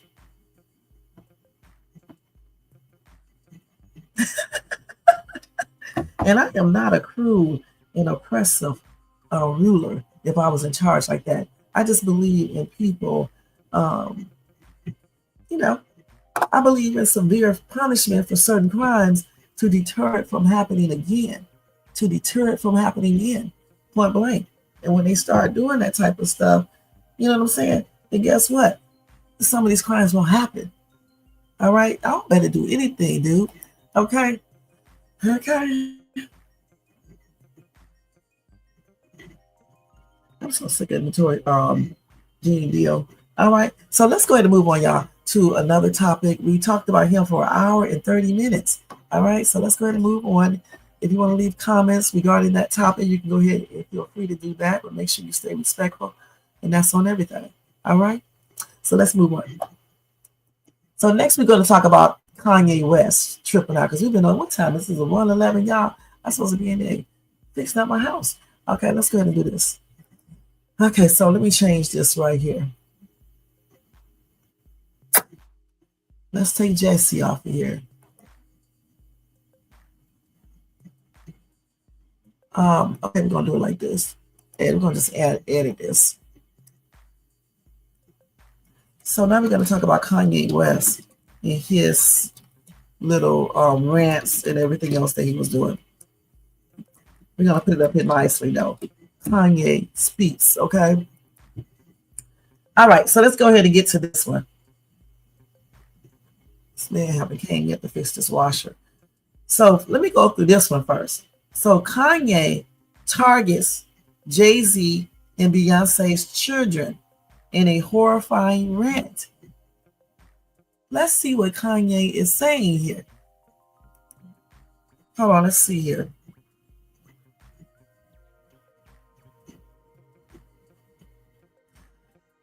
What? So the rapper claimed that Jay and Bey's kids were, I guess it's RETARTED. He said this without a shred of evidence to support this bold assertion. Oh, he said, wait. Has anyone ever seen Jay-Z and Beyonce's younger kids? They are, I just told you. That's what he tweeted out. He said, no, like literally. And then he went on a tirade about artificial insemination and made some tasteless comments about those diagnosed with mental disabilities. He said, this is why artificial insemination is such a blessing. I don't even want to read this. Having a RETARTED children is a choice. The who? Okay, she's showing them. You open the door for her? She's showing them, right? Okay, thanks.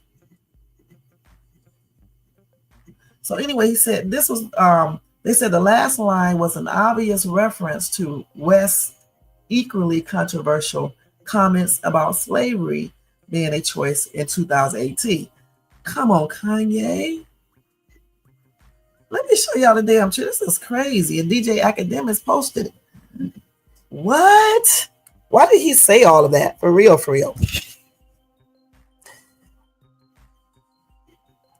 Look at this.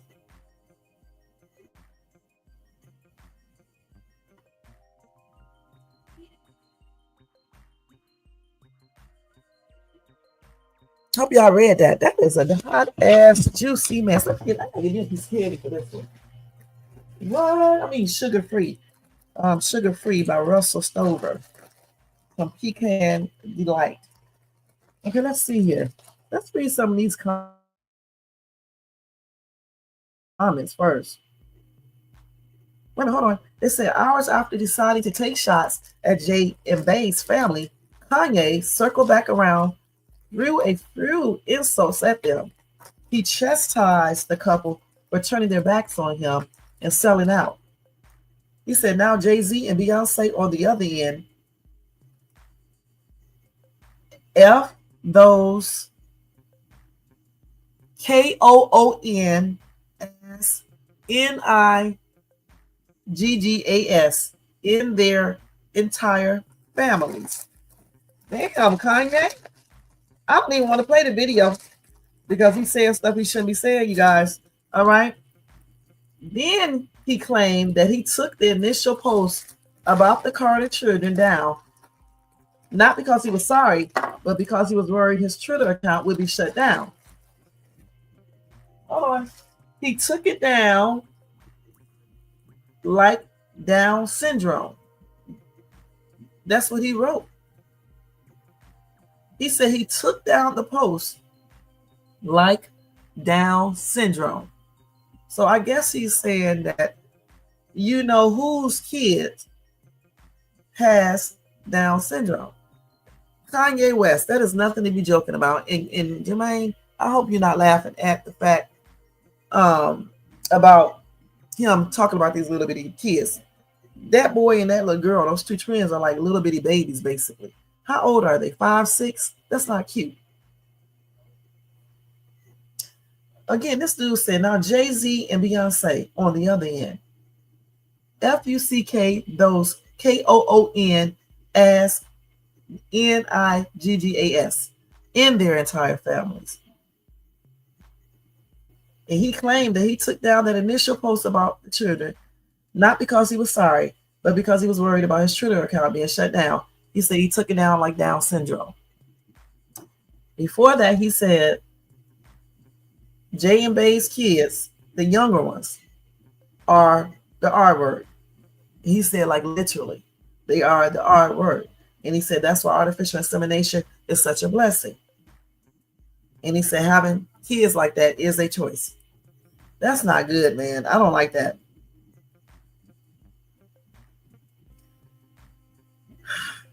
Certain things you shouldn't be saying, okay?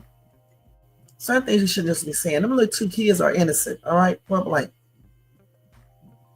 Damn, he also said this.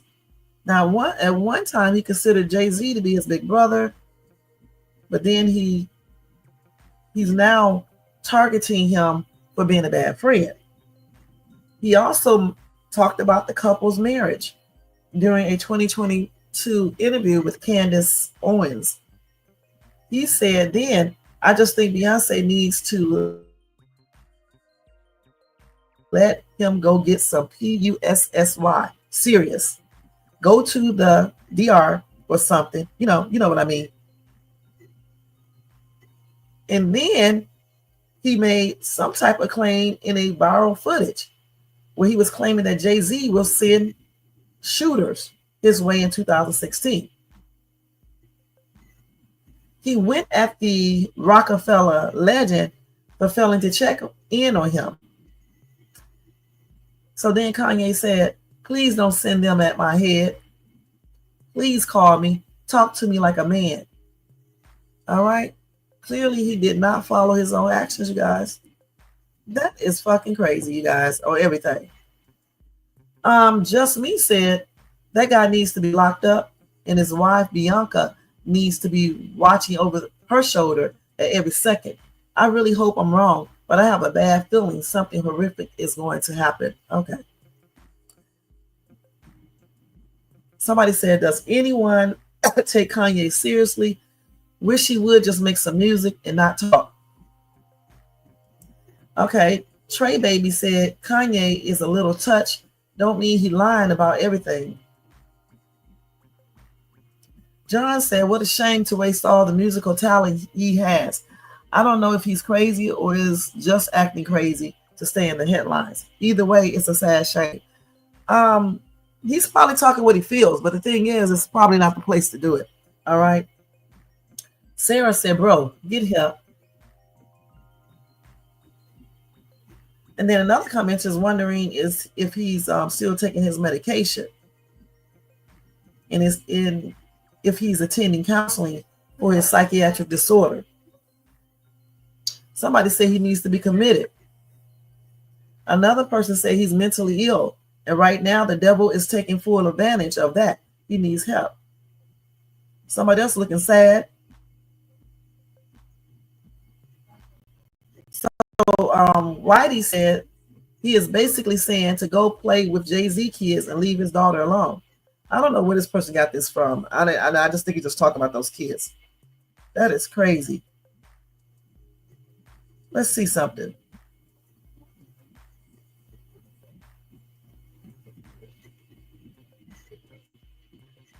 Anyway, it started. Somebody said it's happening. It all started because Playboy Cardi tried to get North on his new album after he dissed Kanye. That's what they said. They said, should Kanye talk about Jay kids like that? Probably not. But oh well, he shouldn't be talking about those two young kids like that. He shouldn't be talking about the kids, period. But certainly not the two that could have something going on with them. That's crazy. He should do that. I don't agree with that, okay? I don't like that. I don't agree with it. It'd be different if they was talking about his kids. And even then, those two kids, if any one of them have anything wrong with them, I mean, they can't help that. You know what I'm saying? Period. So you shouldn't even be making jokes about their condition. Somebody said Kanye is jealous because of how he treated Kim and the other wife. It's sad having a daughter, and if someone treated her like that, how would you feel? Pay West no attention. Pay. I guess they mean pay West no attention. They got paid. A lot of people say he needs to go see his psychiatric doctor. Oh, that's crazy. You said, I'm laughing at Kanye, ma'am. Okay, you said, so he can't express his opinion. Yeah, lay off the kids with the rest. I don't have an issue with it. The thing about it, he can express his opinion regarding the grown-ups, but he should not be saying that about the kids. Okay? If you have anybody in your family, well, you probably don't give a shit because you don't let stuff bother you, but still nobody wants someone talking about their children if they have a mental disability or any type of disability. That's not cute. Because let me tell you something. Accidents happen all the time. And your child can have an accident and be in the same position or something worse. So it's not cool. You know what I'm saying? Being healthy is not a guarantee in life, all right? So you should watch what you say. That's not funny at all. And I don't see anybody laughing at that stupid shit. That's stupid.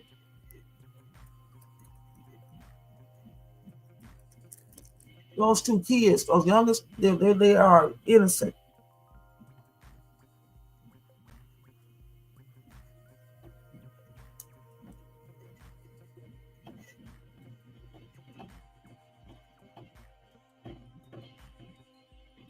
Kim said, children are off limits.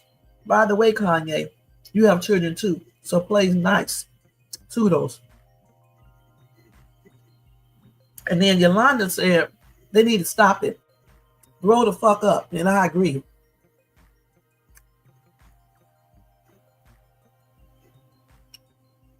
Justice said, oops, you're doing way too much. You're either going to come up missing or unalive. People don't play about their kids. Why is their name even in your mouth?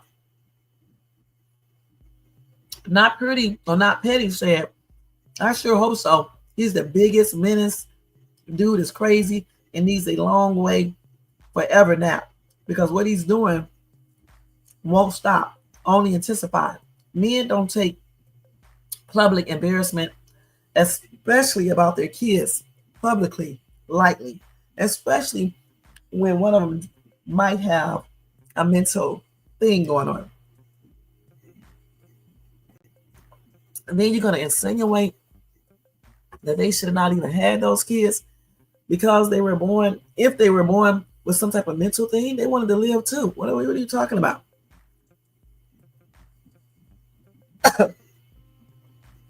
You need to watch what he say. For real.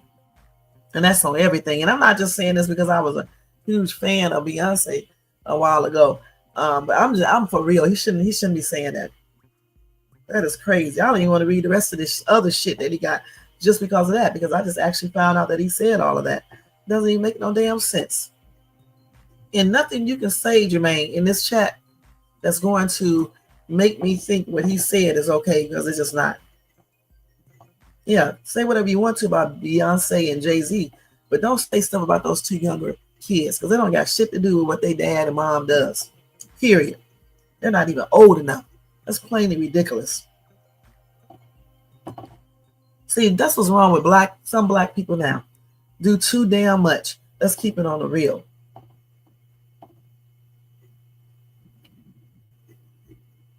Now, let me go into this other part because that kind of teed me off right there. Let me just go into this other thing that he did. So, anyway, Kanye drops bombshell claim that Cassie coerced Diddy into that $30 million hush money payment. Now he's saying that's extortion. It looks like extortion. Okay, let's see what he's saying here. Hold on. Hold on, y'all. I'm gonna be looking at a hot ass mess.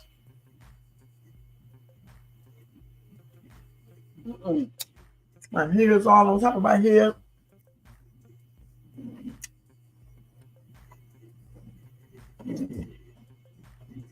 Listen, who are you to say who is a HOE? Do you know her personally? Huh? How do you know what she is? Okay? I am so sick of you men talking about a woman is a whore when y'all whorish asses do the same thing that she did. Okay? But nobody say you a whore.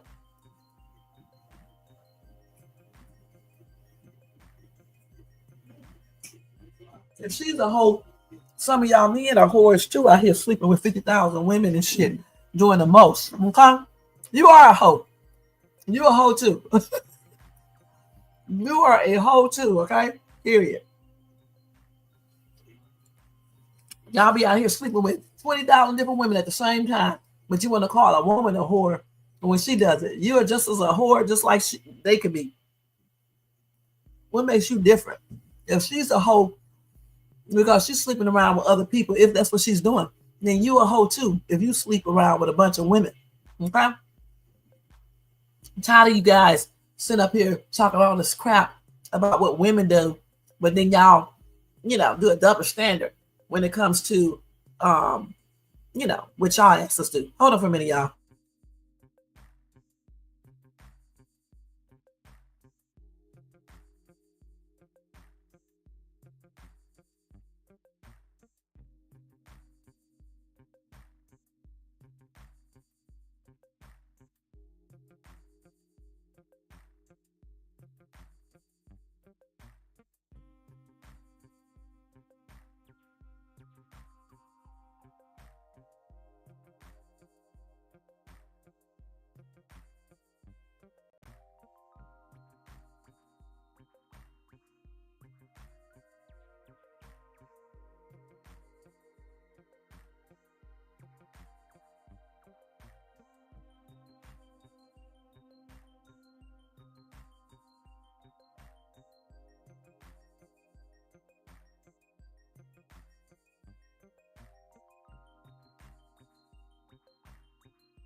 Okay, sorry about that, y'all. I was talking to the exterminator.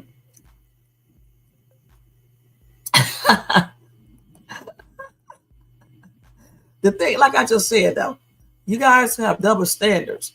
Y'all want to sit and call women hoes, and y'all be doing whorish activities yourself. Okay? Sleeping with 2 and 3 women at the same time, doing the most. You a whore too. All right? On everything. You're a bitch too. Okay, I'm sick of you men sitting up on social media calling these weak ass women bitchs and they're not defending themselves. Well, I'm here to defend. All right. If they are a bitch or a whore, so are you if you are sleeping with more than one woman at one time.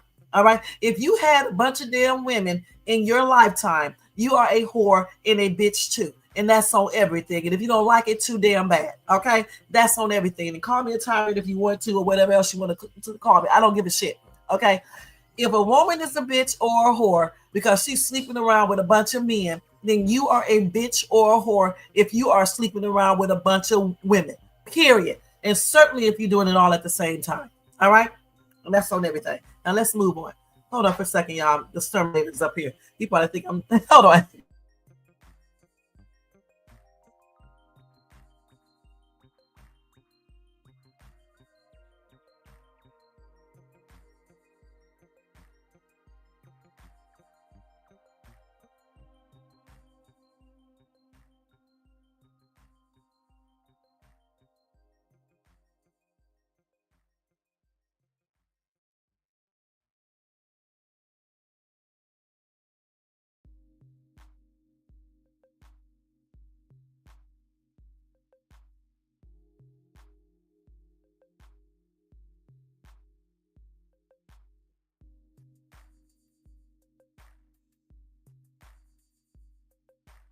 So watch. So over here on Shades too, watch your mouth. All right. So you got to watch your mouth, girl. But you guys better watch your mouth because I'm going to defend. When you guys say these type of things, because if it applies to a woman, it certainly applies to a man. All right. How do you think you guys are so great if you are out here sleeping with two, three, four, five women, or you had a bunch of women in your lifetime? You are a bitch yourself, and you certainly are a whore, and that's on everything. Okay, let me go to the definition of a whore. Okay, because y'all like to use words. I'm so glad I'm doing this live today. Hold on. Y'all like to use words against women. These women just don't take up for themselves. Okay, so today I'm gonna take up for them. Tired of y'all saying that. Okay, so a whore is basically like a P word. Okay, just so y'all can know that. A person who sacrifices personal principles or uses someone or something in a base uses someone or something in a base or unworthy manner, usually for money. Hold on, let me go ahead and finish the rest.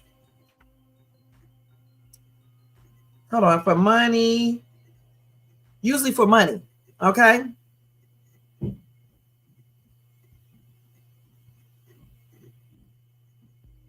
So when y'all men are out here sleeping with women, more than one, and you're getting money from her, you just sleeping with her for sex, you want all this different sex and stuff, and all this other stuff you guys doing, you are a whore.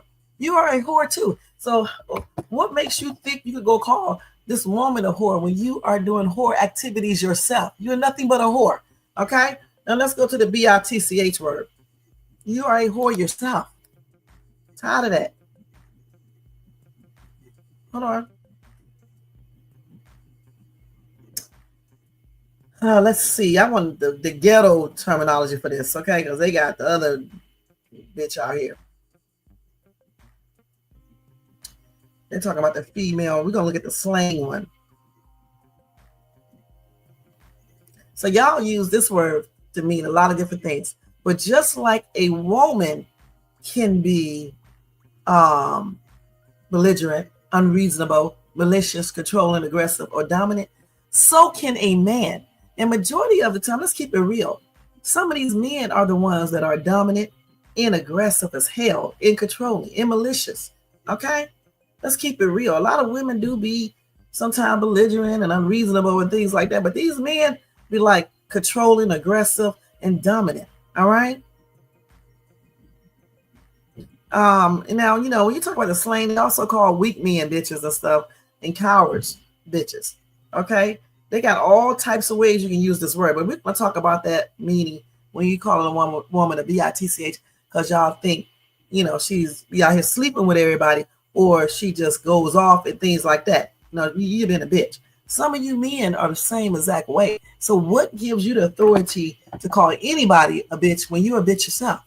And then you also got females in your family. So when you call another female a bitch, if anybody that's a female in your family falls into this definition, so is she a bitch too? Because that's what I want to know.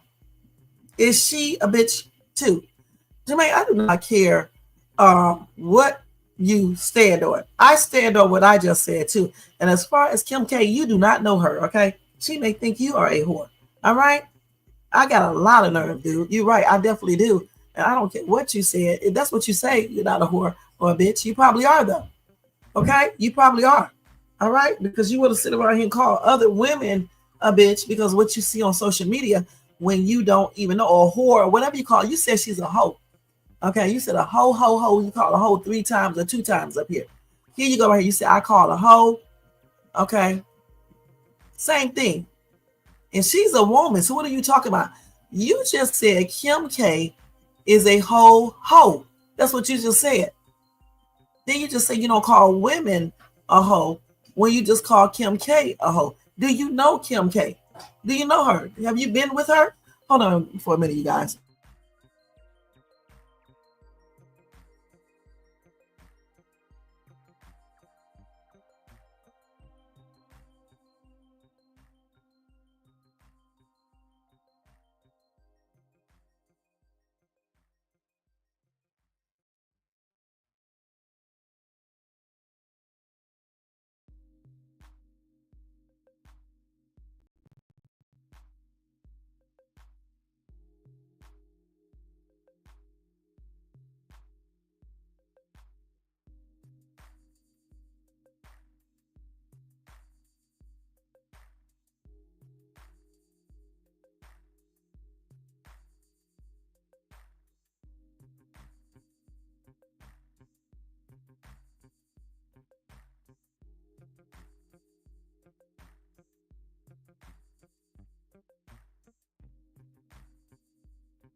Sorry about that, y'all. I had to talk to this exterminator and stuff about this plan that we're gonna get. Okay.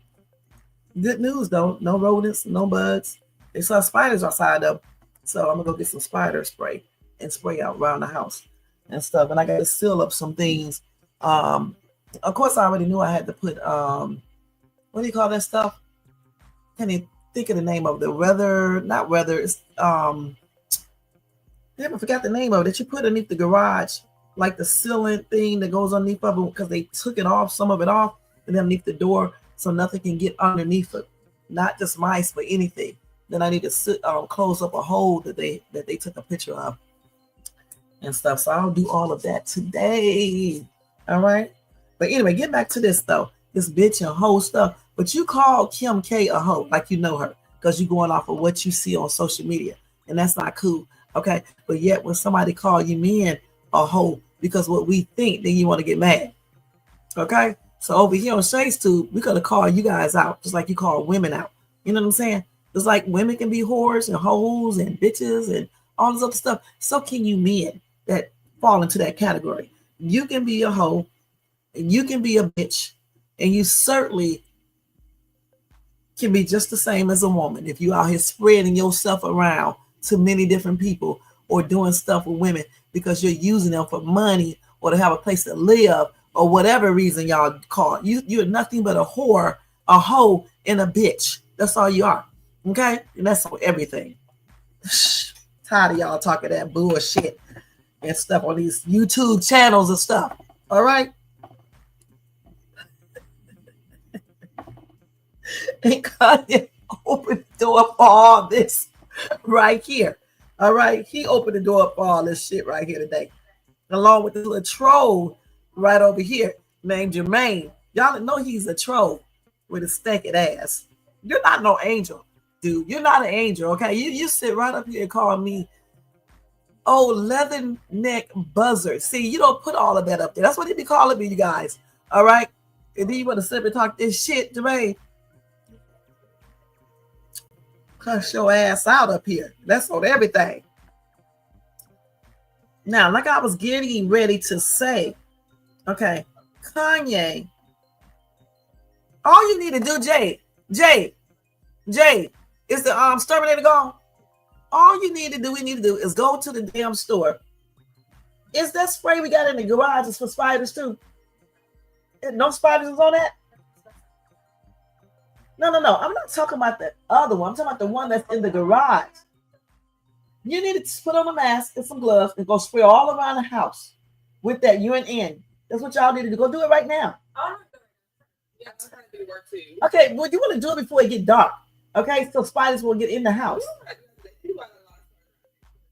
Listen, we're talking about around the day going house. We're not talking about. Let me mute this.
let me tell you something, Jermaine.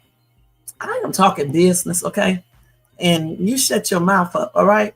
All right, shut your mouth up, dude. All right, all you do is talk, Jermaine. That's all you do. Talk, talk, talk, talk, talk. When I get off this live, I'm gonna slap the shit out of you when I see because all you do is talk, man. All right, so that's what we're gonna do, y'all. Anyway, they said, let's see what this dude said.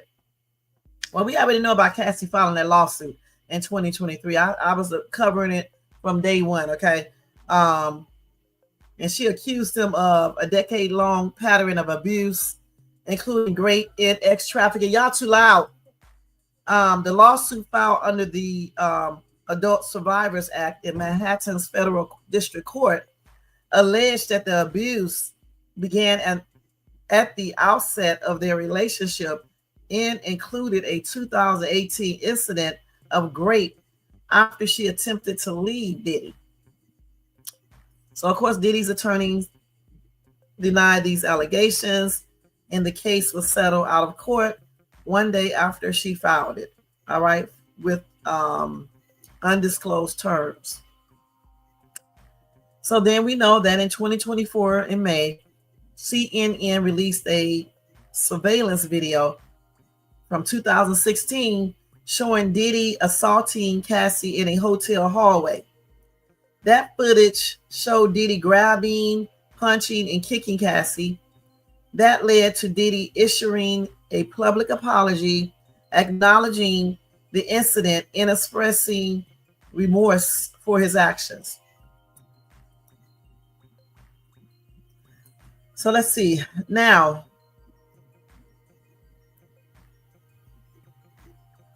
so when we're going to go past this, I don't see what Kanye, let me see if I can pull up what Kanye said, because they just going all over that.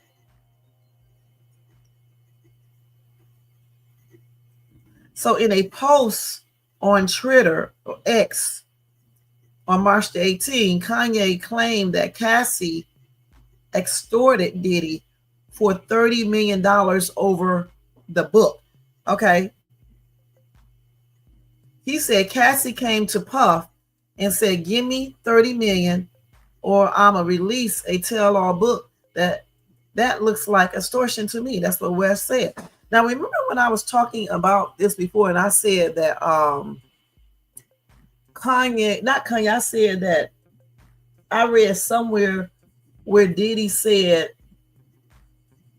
that allegedly Cassie came to him, or either somebody said that they went to, it may have been Cassie, I said, who said it, allegedly, went to Diddy trying to tell him to accept some offer or something like that, and he wouldn't do it. You know what I'm saying? So therefore she went on and did her lawsuit. Remember, I kept on saying he should have accepted whatever offer she was asking for, whatever offer she was making. So this must be what he's talking about. All right, if this is true. So this tell-all book, let's see what they're saying about that. So they said the reported tell-all book was brought up during Diddy's arraignment in September 2024 on charges including racketeering and sex trafficking. His lawyer claimed that Cassie's attorney had mentioned a written book and offered Diddy rights to it for $30 million. That's where I saw that at. So I wonder, is this true? I wonder if this is true. But they did say, as of now, there is no confirmed information regarding the publication or release of such a book. But it doesn't still mean that she didn't go to him saying that to him to get money. Okay? And if he did not do the money, then she would release it. But instead, she filed the lawsuit. So like I said, I don't know if this is true or not. I don't know for sure. It could be, it may not be, but that's what Kanye said. And I remember reading this, something similar before, because I talked about it. I said that Sean Combs should just went on and accepted Cassie's offer, so she would not have did the lawsuit, which in return brought up all this other stuff. I kept on saying that over and over and over again. So I don't, like I said, I don't know if he's telling the truth or not, but I did hear this before. Somebody said, in no way am I saying Diddy is completely innocent, but I do find it sketchy that these women wait for years and always after the breakup to report the alleged abuse and so forth. Like, was it not wrong when they were still in a relationship? It wasn't a bother. And now, if what Kanye says is true, I'm beginning to think they really are after him on the false information. It angers me about the women that lie about these things when there are women that really go through things like this. Okay. Somebody said, well, it took 40 years for Bill Cosby stuff to come out, so you tell me.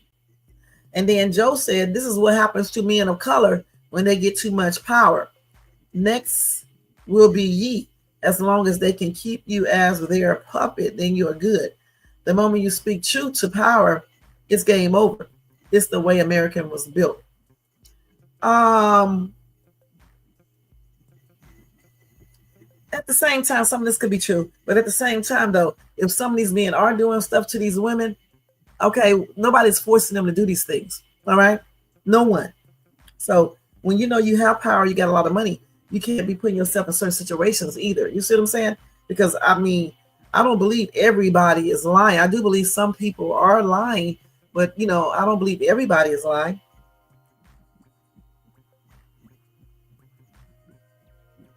Somebody said, why do we still give Kanye the time of day? It is beyond me.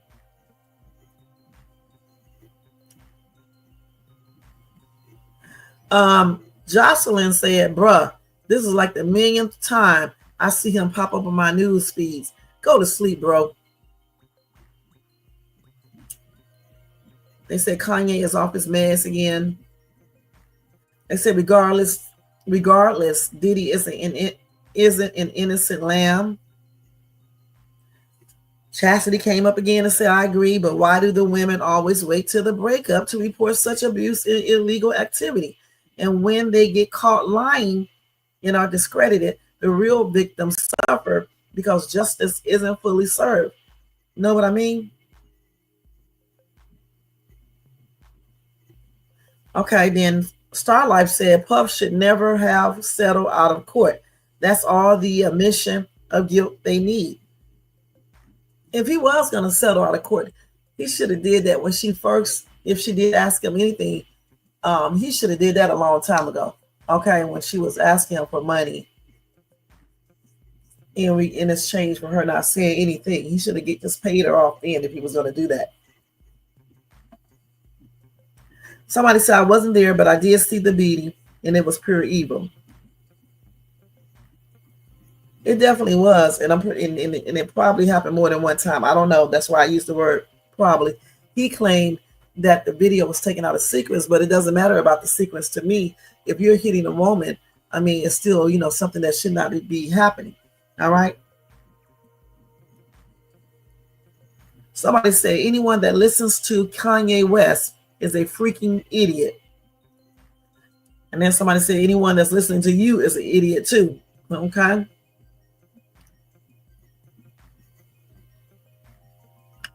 Dory said, how ye, if it's him, protects a rapist in pedophile is not humane. Maybe you did partake in diddlers after white parties. I don't know if he did or not, okay? I don't know.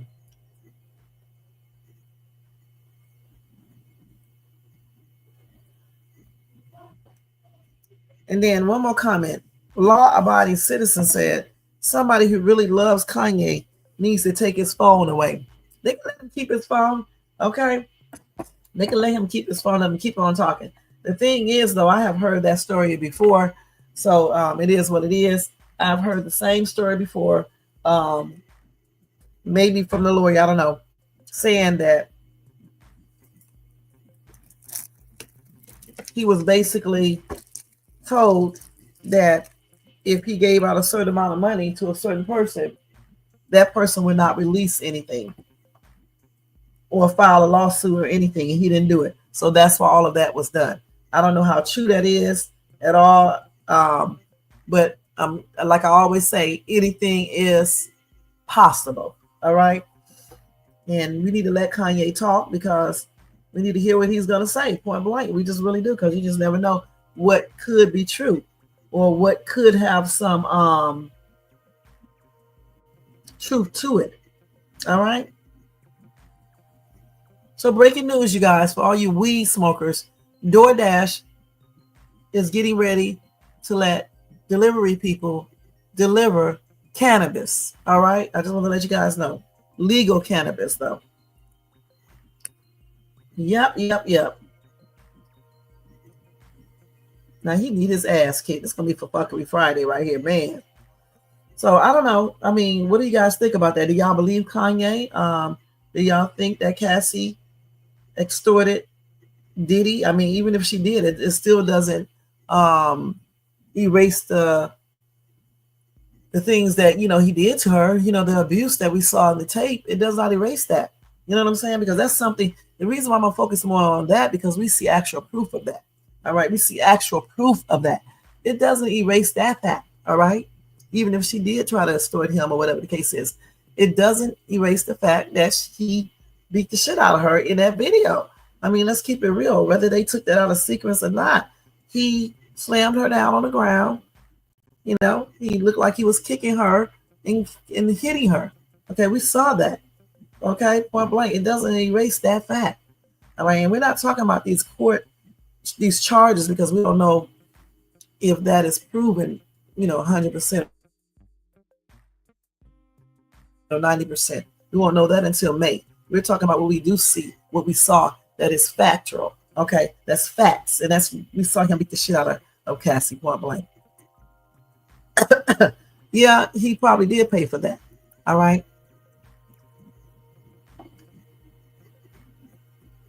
Okay, so let's go ahead and move on from Kanye and all his rants. The only one I don't like is the rants that he made about those two little kids. All right, that was very inappropriate, not even called for. He should be ashamed of himself, point blank. And I'm not going to recant that because I don't like what he said. You can't. Well, why are you talking about little kids? All right, damn, that's only like 5 or 6 years old or 7. I don't even know if they're 7, but I know they're young. They can't help if they were born with something. Damn, anybody can get in an accident and become disabled, mentally disabled too. You should watch what you say, point blank. We can focus on if she extorted him. The thing about it, if we don't have no physical proof, there's no point of focusing on that, because we don't have no physical proof that she did. All we have is hearsay. What, the attorney said, what Diddy told the attorney, and what the attorney is telling the public out there. And now what Kanye is saying. We don't have no physical proof. Until they can show physical proof of this so-called book and of Cassie saying this, until then, we don't need to focus on anything, because we don't know. You know what I'm saying? Now, if he does sue her, I hope he has physical proof of her making this type of proposal to him, saying to him that if you give me a certain amount of money, I won't release anything. I won't do a tell-all book. I won't do a lawsuit or whatever the case is. That's what he needs to have. Otherwise, all this is basically hearsay. We don't know if it's true. So I can't focus on if she did that, because I don't have no real proof if she did or not. All right. Now, let's go ahead and talk about Tony Buzzbee. All right, Mr. Buzzbee. Let's go ahead and put that up here.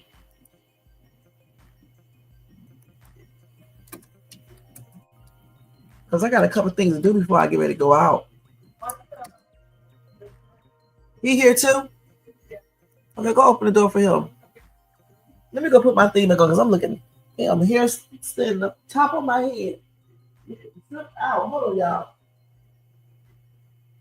Look at my hot ass juicy. I'm still a little better now. Look at my hot ass juicy man sitting up here. Looking tripped out.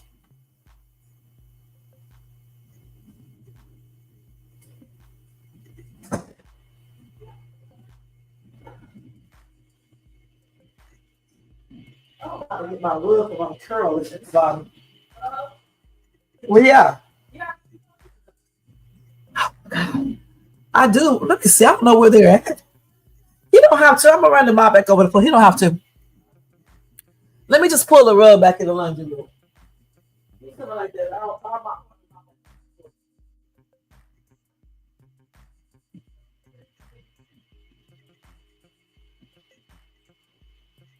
I just took the rug up. Okay. You don't have clothes in that dryer, do you? Just look at it and see. Just take them out if she does. Hey, how you doing? You're back, huh? All right.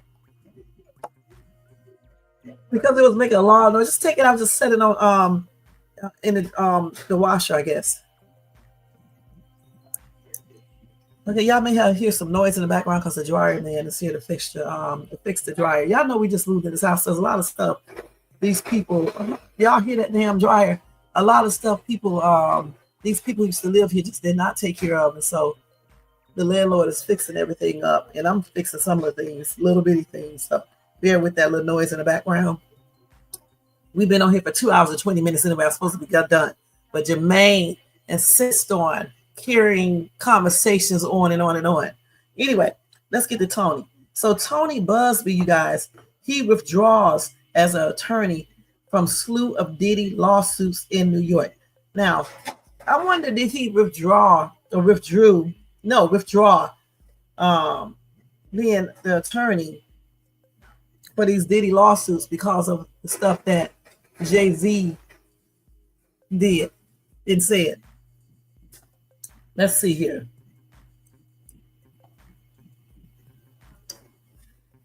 Now, according to new legal documents obtained by TMZ, Buzzbee is moving to withdraw as a representing attorney in 15 cases filed in the Southern District of New York.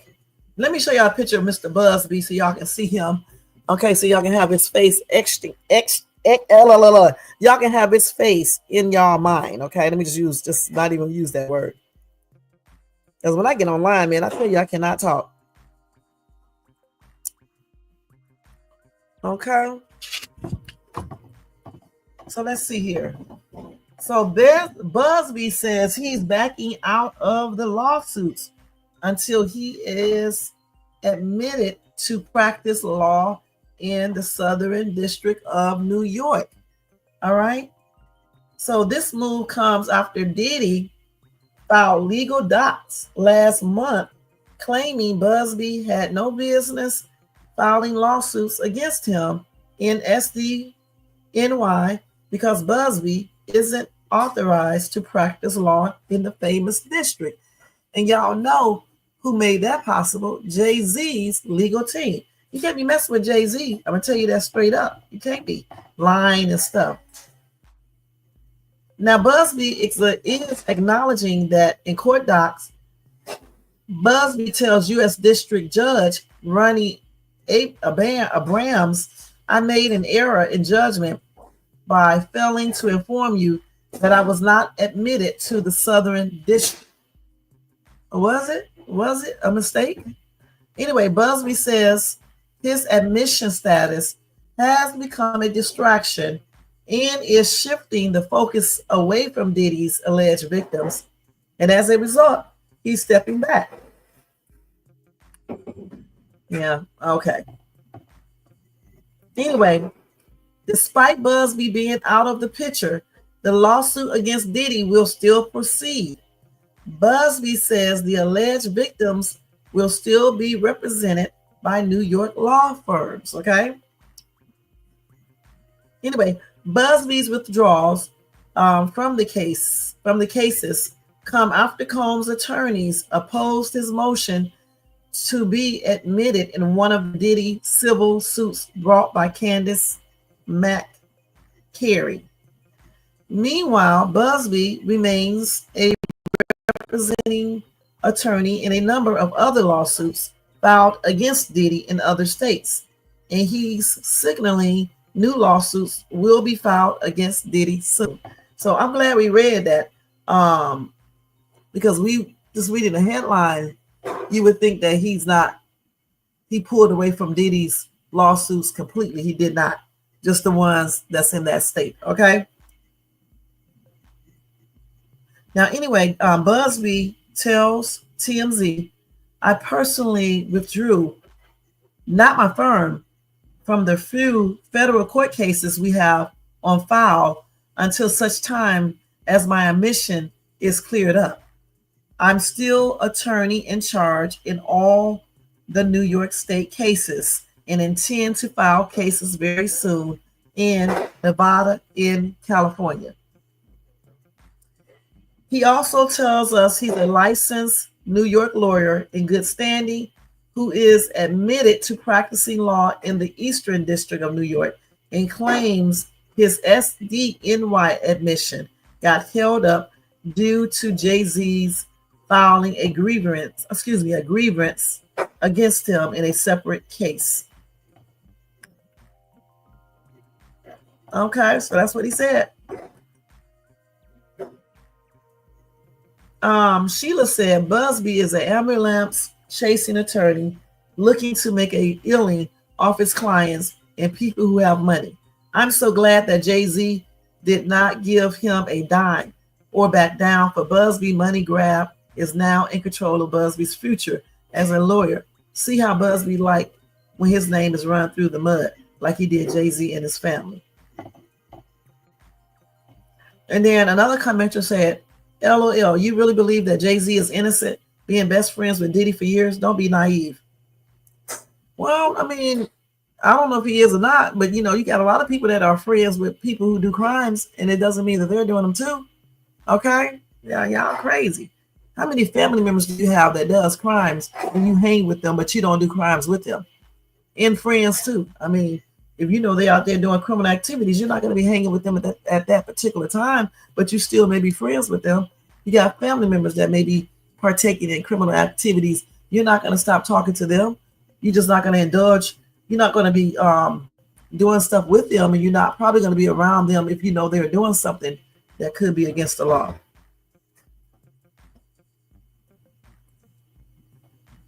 Okay, so Chosen One said, I guess people will say he paid them off, knowing damn well that man wanted money.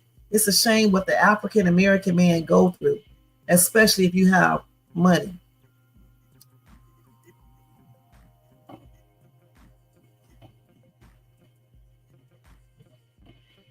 Oh, the Chosen One. Somebody said paid them off. Didn't you read?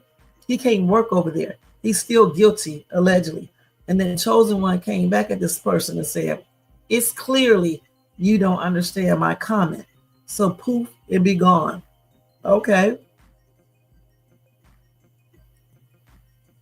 So then MSG said, you mean Buzzbee did not know he wasn't allowed to practice in that state before he took on those 15 clients? No.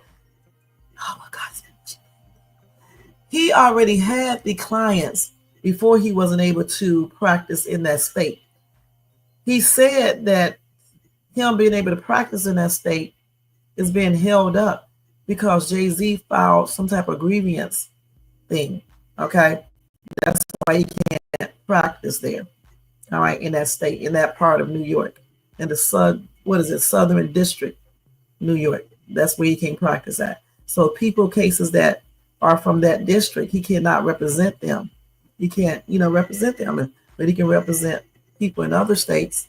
He can also represent people in the Eastern District, New York, according to Buzzbee, okay? Michael said, Diddy will win. I told y'all it's all about money to lie on this man.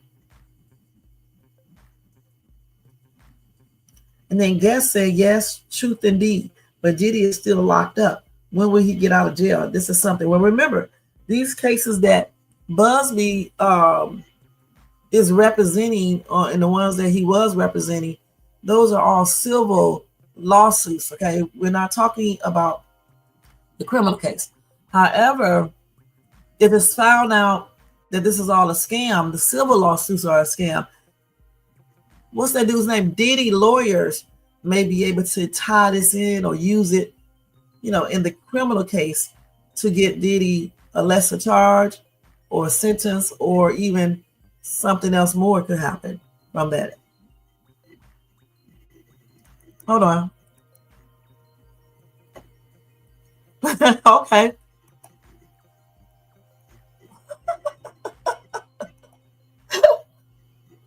Well, you're not hardly innocent. Okay, you're not innocent. All right. Okay, let's see what else. So somebody said that lawyer is a scam lawyer. And then Money Don't Sleep said they all are. Keep taking that money. It's a lot of people out here be scammers, even broke people. Let's keep it real. Jay Moore said, I like his name. He spelled it J''More. That's cute. Jay Moore. That's pretty. Thanks to Jay-Z, he did what he had to do at the right time. It helped Diddy out. The bad thing is. Okay.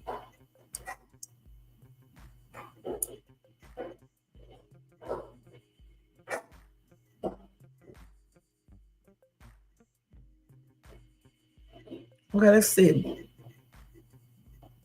Somebody said Diddy is still a scumbag. Okay. And then Doris said old money chasing Tony knew he didn't have a license to practice to practice law in New York. Probably took retainer fees from all those people who he claimed to represent. No. He had already had those cases before all of this happened, right? Now he may have got more cases after the fact, but the cases he already had some cases already before all this stuff transpired with Jay-Z. Remember, Jay-Z came up when that girl went in there and amended her lawsuit and included Jay-Z. That's when he came up, because before Jay-Z wasn't doing anything. You know what I'm saying?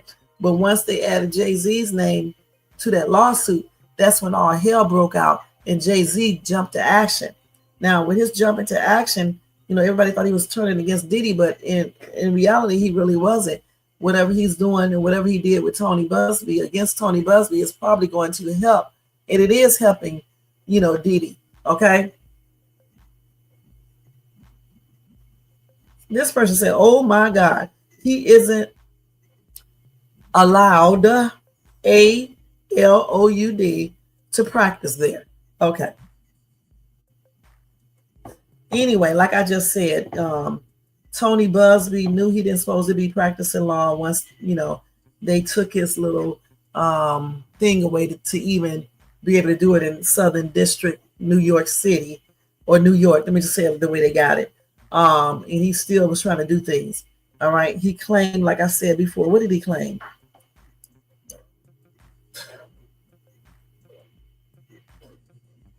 Hold on. Let me see. He made a claim here, so I'm trying to find it.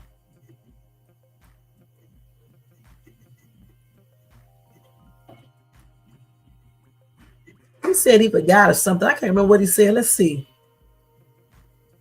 Oh, he said he made a mistake in judgment by failing to inform you that I was not admitted to the Southern District. Well, he should have known that in the first place, because that was 2 or 3 weeks ago when I told you guys that Jay-Z's attorneys, went up against him and made that happen.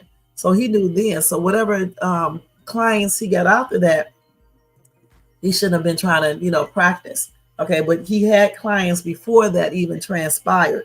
All right, but he can't represent them either because they are, in Southern District of New York. So he can't represent them. Okay, but he can represent other clients if they're not in New York, in that part of New York, I guess. He can represent people in any other state as long as he, is allowed to, and he has his license and all that stuff and it's valid and everything. If I got that correctly. All right. But he did say he made a mistake in judgment by failing to inform the judge, Ronnie Abrams, that he was not admitted to the Southern District. And then he says that his admission status has become a distraction and is shifting the focus away from Diddy's alleged victims. And as a result, he's stepping back. That's not why he's stepping back. He's stepping back because he can't be practicing in that side.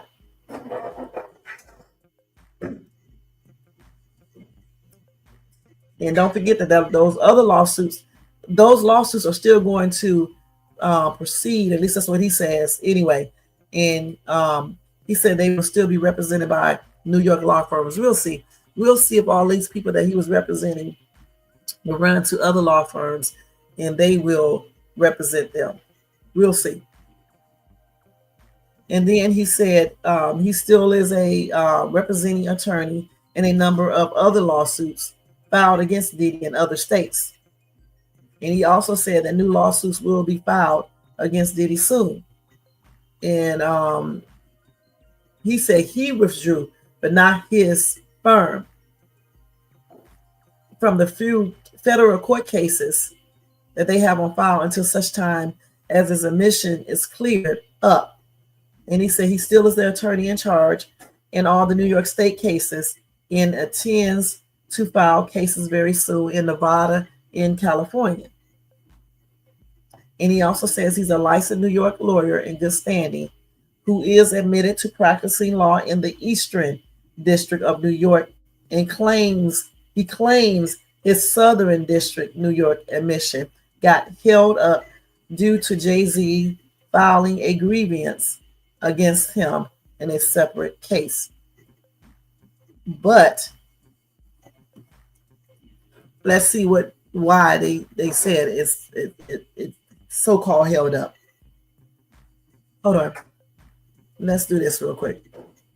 And then I got to get out of here. Let's see.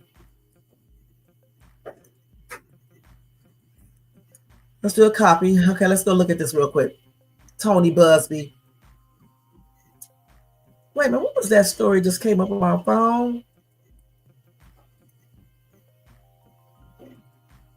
So Kim is pissed about Kanye going off on Jay-Z's and Beyonce kids, y'all. I'm going to tell y'all that right now. I'm going to have to give y'all that story real quick in a minute. Hold on. This is a long-ass live. Hold on. Let me look up this, what I was going to look up, because I can't remember exactly what I told you guys a couple of weeks ago about that. Let's see.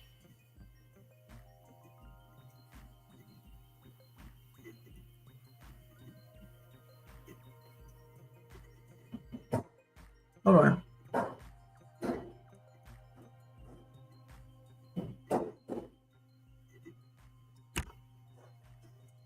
Let's see. Let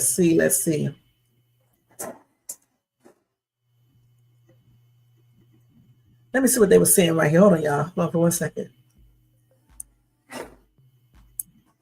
So I remember when I told y'all back in February that Tony Buzzbee cannot practice law in SNYD, Southern New York District, right?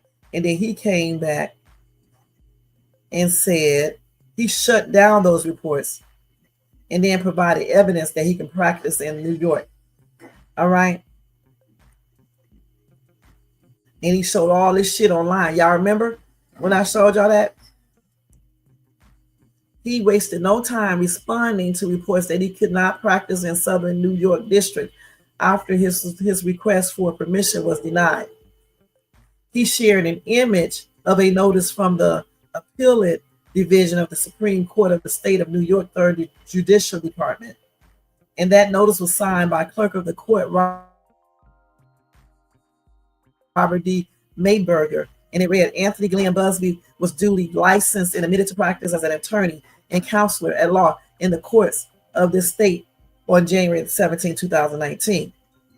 And then it has said, has duly taken and subscribed the oath of office prescribed by law and has been enrolled in the role of attorney and counselor at law on file in this office. And then it concluded that Buzzbee is duly registered with the Office of Court Administration, and according to the records of this court, is currently in good standing as an attorney and counselor at law.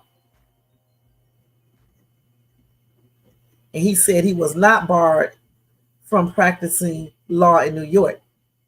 He said he received many press inquiries and made no effort to respond to most. He said, I prefer rather to make a one-time general statement and let the various entities use that statement as they see fit. So then, let's hold up. Then he clarified, let me be clear, I'm licensed to practice law in New York. I am in good standing with the state bar and have always been, although I prefer Texas I am proud of the legal work we are doing in New York. Okay. And he said, don't believe the clickbait or dramatic headlines. Okay.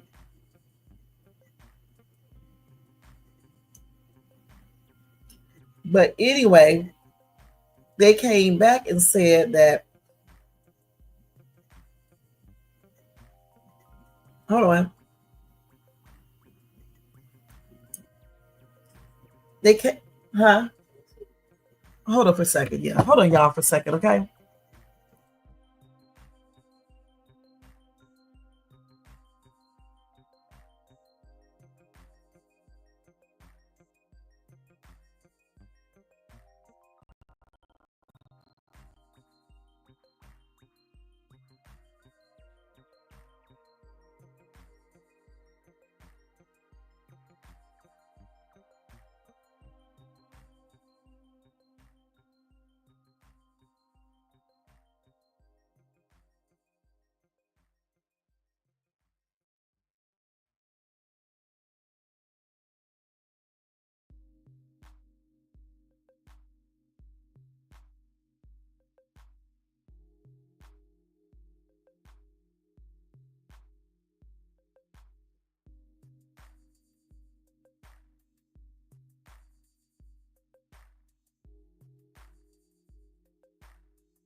Okay, sorry about that, y'all. I was talking to the dryer repair man. Okay, so then they came back against Tony Buzzbee. Legal journalist Megan Cuniff, I think that's her name, broke the news on Saturday that Buzzbee is not allowed to practice law in Southern New York. So what Buzzbee did, he went on and used legal, like a lot. Let me see if I can explain this right. You got some people on YouTube do the same thing. Okay. They know what you mean, right? They know that you're saying that, let me see if I can say this right. They know you're saying that something they did, they cannot do anymore. But what they do, they will use, if you don't use the correct wording, they will use technicalities in the system to make it seem like you're lying or you're not telling the entire truth. That's what he basically did. We know he did not lose his license, okay, to practice in the entire state of New York or anything. I don't think he even lost his license. He just was not able. He just cannot. He's not able to practice law in the Southern District, New York. But what he did, he answered a question, and he just said that he can still practice law in New York. Okay, period. He didn't answer. He did not answer the part about Southern District. Okay, that's what he did, and a lot of people do that, especially when people know about the law and stuff. They will do that to make it seem like you're lying. In reality, you're not. You're just not saying it correctly, or they are just saying stuff in a legal way, because most people don't think legal ways. And when you say it in a legal way, it makes it seems like he's telling the truth and other people are lying. You can't put nothing in the dryer right now because the smell. Did y'all hear me? You can't put nothing on the dryer right now. He said, wait till a day. Yeah, that's what he just said. Wait for a day. Unless you want that smell in your clothing. And I can smell it right now. So close that room. And open that window in there a little bit. That's the smell he's talking about. You may just have to hang your shirt up. Yeah, I can smell that smell now for sure. But anyway, sorry about that, y'all. So then she said that, hold on, where was I at? Sorry about that, you guys. Hold on. Hold on. So then I already had said that, yeah. She also said his lawsuit against Jay-Z is dismissed and not coming back. And now Tony Buzzbee is trying to ensure he can keep litigating his other lawsuits against Diddy because his admission application in the Southern District of New York was denied. Right. His admission application, right? It was denied because he can't practice in Southern District of New York. Okay. Right. And then legal journalist Megan Kniff, she broke the news on that Saturday in February that Buzzbee is not allowed to practice law in Southern New York. And then she said she shared a series of posts on X, including a ruling from the Committee on Grievances dated February 13, 2025. And that ruling said the Committee on Grievance has considered Anthony G. Buzzbee's petition for admission to the United States District Court for the Southern District of New York, which was filed on January 29, 2025. It continued, per the committee's review of the dockets, Mr. Buzzbee has appeared in cases in the court without seeking admissions. There it is right there. He was doing cases without having admission. And so therefore they deny his petition. Yeah, he appeared in cases in the court, in that court, without seeking admission. He did not file the admission thing. So when he did do the admission thing, what do you call that? Let me go back to it. When he did his admission application, they denied it. Okay, they denied it. And then they said that in the event Mr. Buzzbee moves for pro hack vice, I guess that's how you say that, or regular admission in this court in the future, he must attach a copy of this order to his motion or petition. And that order says that the petition was denied. Okay.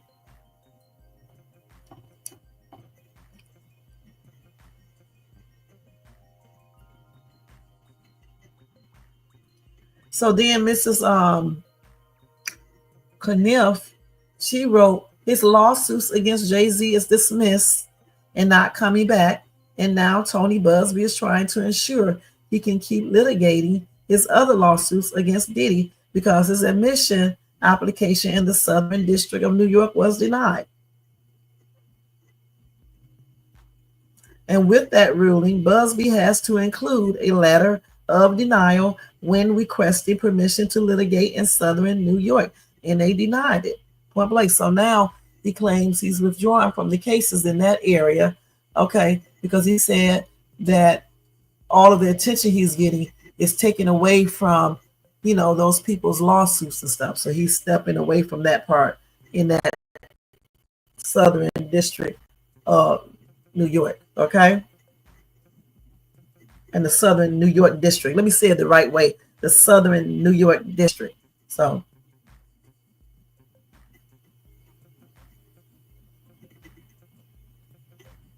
And so at that time, when this was happening, Buzzbee was trying to seek a pro hack vice admission. All right. At least that's what he was trying to do. Okay.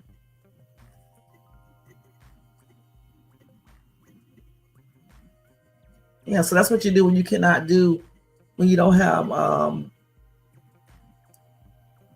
if you cannot litigate in a certain area, you have to go through all this different stuff.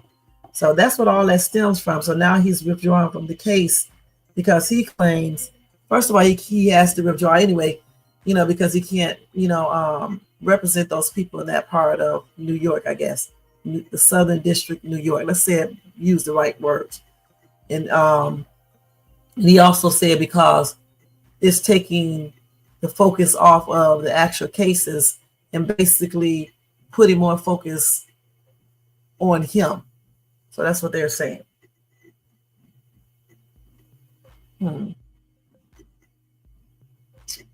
Okay.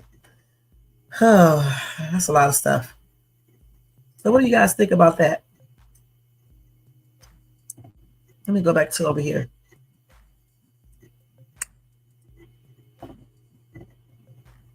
But don't forget, those cases are still there because those people can still go get other lawyers in New York to represent them. And then Tony Buzzbee is still representing people in California and Nevada. He said he has new lawsuits coming.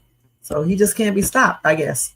Okay, but he better keep Jay-Z's name out of it because Jay-Z's team is going to stop it. All right? All right, so we're going to move on. Let me take that down. Okay, let's go over here. That was a trip.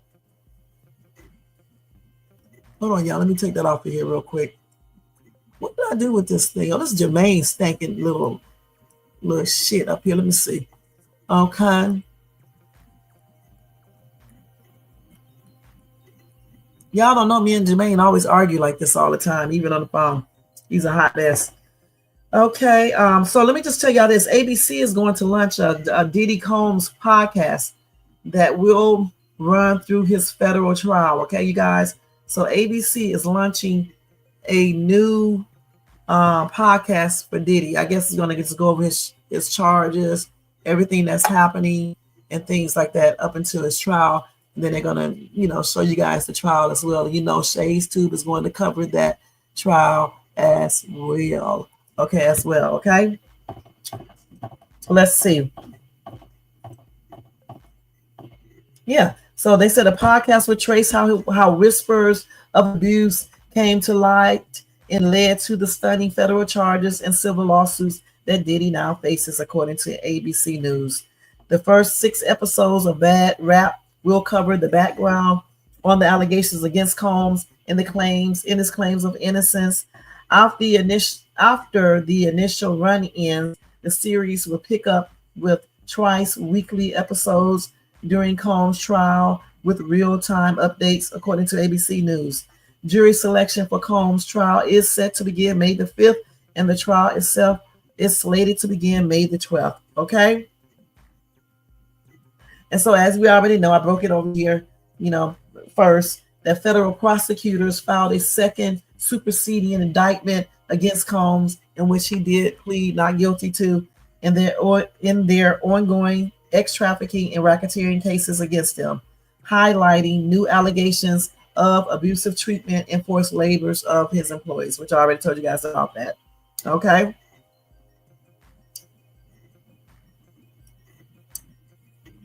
And that came after an initial expanded indictment against Combs in January that included two new female victims and accused him of engaging in criminal conduct 4 years earlier than previously stated.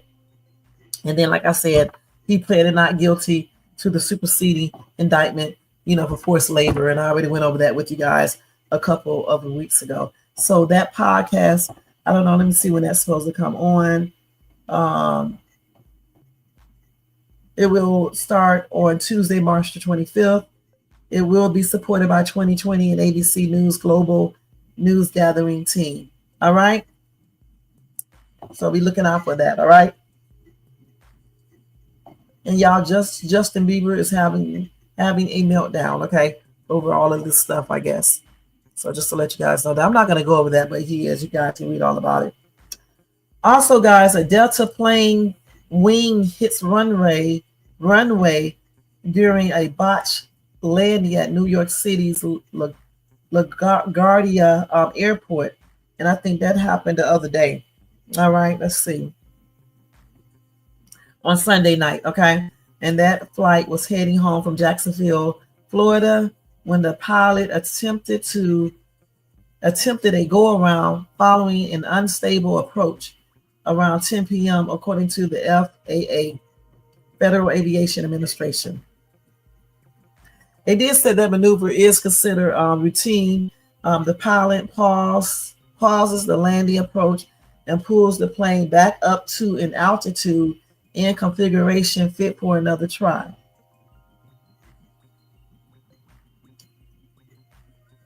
And they said during the go around, the left wing of the plane struck the runway. All 80 people on board were safe, and they got off the aircraft. And that aircraft remained on the ground. No injuries were reported. Also, guys, a Philadelphia woman passes on after a tree falls on her car from the high winds as brutal gusts continued on Monday. So in that storm, I think that's part of that big storm. A lot of people got unalive during that big storm that they had, the tornadoes and all that. I forgot how many storms they had, but it was a lot. And I did tell you guys about that the other day. I just forgot to tell you about the woman who the tree fell on top of. So my condolences are expressed out to all of the peoples that were unalive, family members or friends and stuff. And my prayers are extended out to them. And for all the people who got injured, my prayers are extended out to them as well, into their families. Okay. Let's see what else we got for breaking news. So y'all remember when the former Proud Boy leader was freed from a 17-year prison sentence by Trump.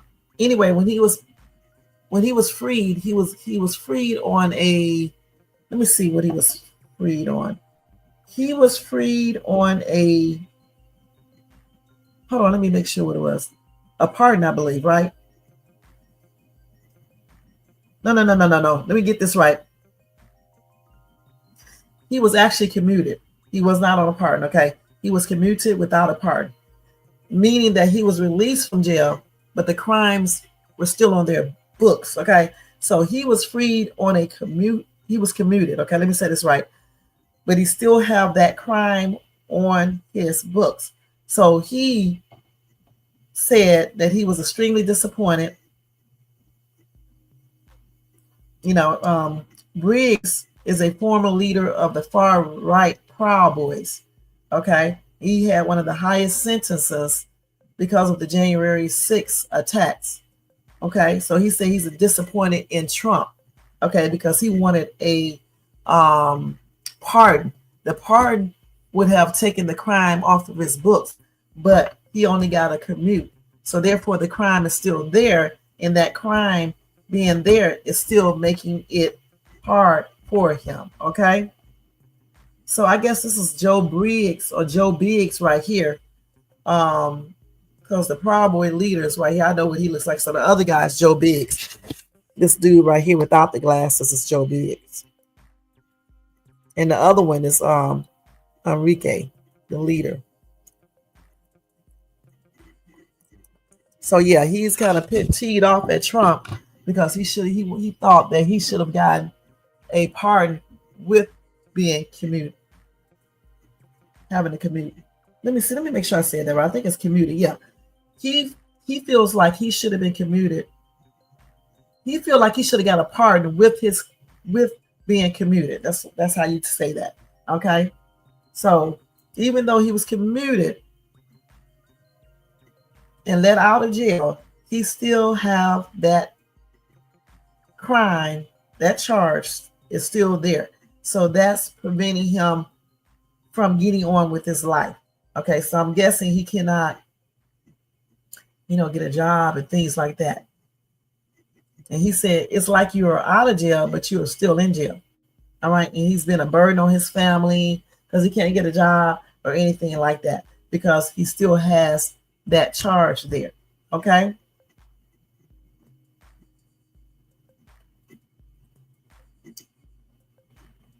So yeah, he spoke about that. You guys can read all about it. I'm not going to read that because I don't think he should have been commuted in the first place or anything else. You can read about that at the Independent. It says a former Proud Boys leader was freed from a 17-year prison sentence by Trump. Then his problems began, and one of his problems, is the fact that he cannot find a job because they're still looking at that charge on his record, and he's been a burden to his family because they have to pay for everything for him. Okay, Point blank. Oh, then he got what he, and that's what he gets. So let's see what else we got for breaking news.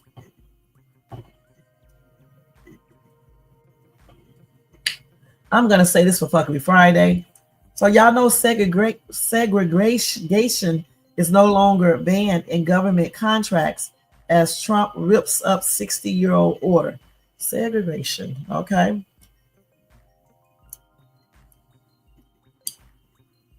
So it says the federal government no longer prohibits contractors from having segregated restaurants, waiting room, and drinking fountains. That order was done by President Lyndon B. Johnson in 1965 regarding federal contractors and non-discrimination. Johnson enacted the order shortly after the Civil Rights Act of 1964, which marked a pivotal moment in U.S. history. Anyway, they did say companies still need to comply with state and federal laws outlawing segregation and discrimination. But legal experts have said the recent changes to contracts across the federal government is significant. All right.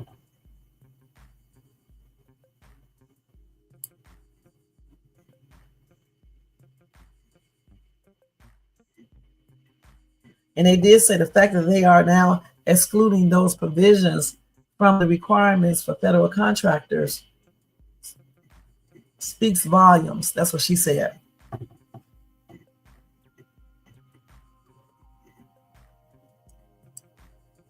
Now, some people did say, hold on. So they do have some clauses in there, okay? They said the contract agrees that it does not and will not maintain or provide for its employees any segregated facilities at any of its establishments, and that it does not and will not permit its employees to perform their services at any location under its control where segregated facilities are maintained.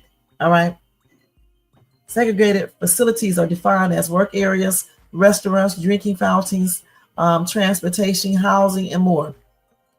It explicitly states that you cannot segregate based on race, color, religion, sexual orientation, gender identity, or national origin.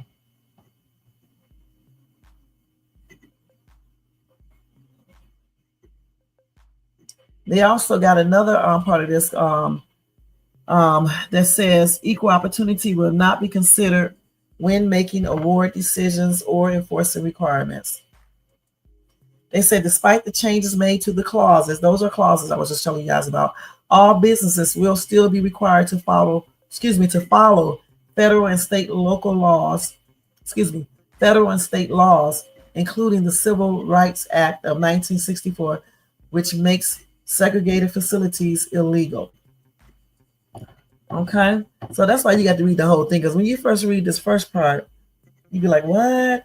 But then you have to read the rest. But this goes on and on and on. So if you want to read about it, just go to Irish Star, okay, IRISH, okay, Star, STAR, and type in, you can type in Google, segregation no longer banned in government contracts as Trump rips up 60-year-old order. And then Irish Star. Okay, and then you can read all about it because it's a whole bunch of stuff. All right. So this Florida man vowed to unalive Trump on live TV in a series of threatening posts. Okay, this dude right here. So I'm pretty sure he's incarcerated right now. I think this is the guy I told y'all about once before. Okay, let's see here.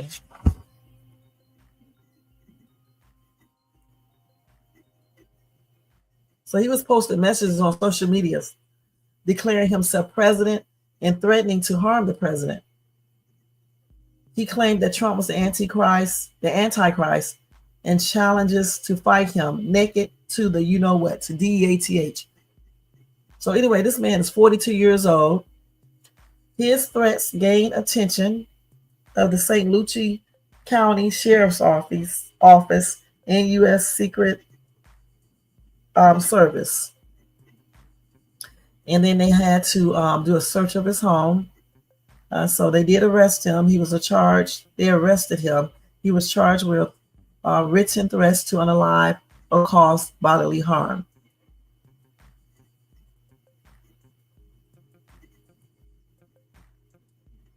So he does remain in custody on a $500,000 bond, and they are doing more investigation into this man's claims and all the other stuff he said he was going to do. Okay. 42 years old, man. You look older than 42. Damn.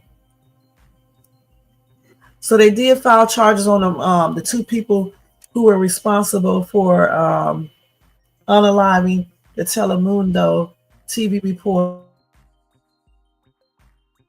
reporter Adane Manzano back during Super Bowl, the Super Bowl weekend thing. Okay, I remember telling you guys about that. So they unalived this reporter right here, okay, from Telemundo.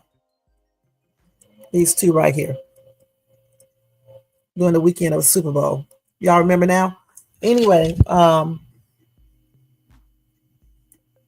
they do have charges. They have been upgraded to second-degree murder. All right. Danetta Colbert, the lady, 48, has been charged with second-degree murder in the unaliving of 27-year-old Kansas City-based Manzano, who was found unalive in his Kerner hotel room on Wednesday, February the 5th, during Super Bowl week. Y'all remember? Okay. She looked younger than 48.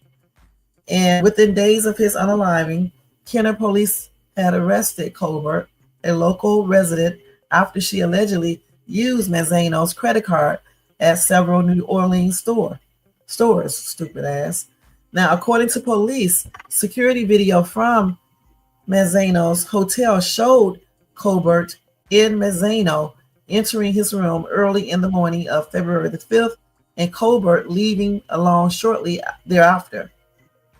At the time of her initial arrest, Kenner police said Colbert had an arrest record that includes allegations of drugging other men, theft of currency, fraudulent use of credit and debit cards, and other financial crimes. Today's upgraded charges follow the completion of an autopsy in toxicology reports that indicate the X thing was found in his body, according to police. And Manzano did not have a prescription for the you-know-what, and police later recovered X from Colbert's residence. Plus, his blood alcohol content was 0.232. That was 3 times the legal limit. However, his toxicology results indicate a not insignificant amount of X. But law enforcement officials said Manzano passed on from the combined toxic effects of the X in alcohol, in addition to positional asphyxia. He was found face down in a pillow on a bed. Goodness. So the coroner said in a press conference that Manzano's specific manner of unaliving remains undetermined, as opposed to either accidental, which would be typical in an overdose, or a homicide.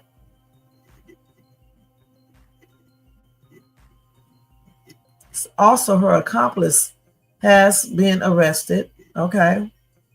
And they believe that he worked with her on this scam. And he also has been charged on the same property counts as the lady, but not as of yet the more serious charges.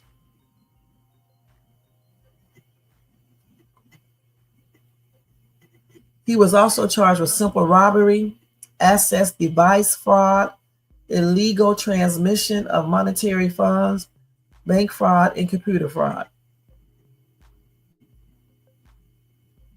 And at the time, the girl, Colbert, was serving a 10-year suspended sentence in connection with a 2021 drugging and robbery of another man. They said that they believe Colbert intentionally drugged Manzano to render him unconscious before robbing him.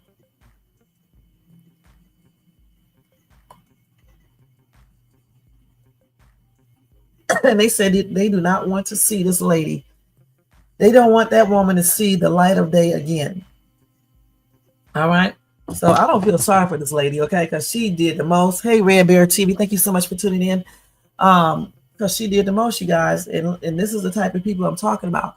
She was already on a what? Some type of, let me see, what did they, a 10-year suspended sentence. Okay. So, I mean, if they were harder on these crimes, on these penalties and stuff, she would not have been out of jail or prison. She would have been in prison. So therefore, this dude would probably still be alive. She going around here drugging men and shit, trying to rob them. First enticing them to go up to the room in the first place. He probably thought he was getting ready to get some SEX, right? And then she drugs them so she can rob them. Okay? And this little plan right here just went wrong because he ended up passing on. So yes, if she would have been incarcerated instead of being on a 10-year probation or whatever, then she could not have done this and he would still possibly be alive, point blank. I don't feel sorry for her stupid ass or for her little helper who helped her do this stuff. That's crazy. How can you be on probation or a suspended sentence? That's what she was on, a suspended sentence, I believe. And you still out here doing damn crimes. Who does this? If you already know they are already watching you and you are already in trouble, why would you still be doing damn crimes, you guys? Why? That's crazy as hell. So it is what it is. And these are the type of criminals I'm talking about. I was talking about earlier. Okay, they need to make it harder. So they won't be out here causing people to lose their lives or get hurt other ways or anything else. Point blank. You know? That's crazy.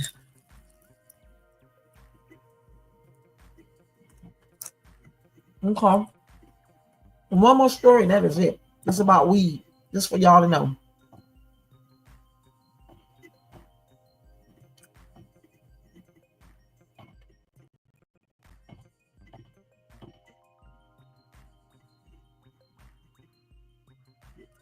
So Diddy talked to Kanye on the phone too, before we go into that. And I gotta tell y'all that. I'm not gonna play the audio. I'll just tell you what he said. They took the damn thing down, but I remember. He was telling Kanye to be careful, okay, of people trying to end them. Okay? That's what he was telling, allegedly, if this was him. That's what Sean Diddy Combs allegedly told Kanye West in that prison hall, if this is real, okay, and not AI. I see they took the whole article down, but I don't see it. Here it is right here. He said, you be careful out there, because they definitely trying to end us. Okay. He also said they can't do it and they ain't gonna do it.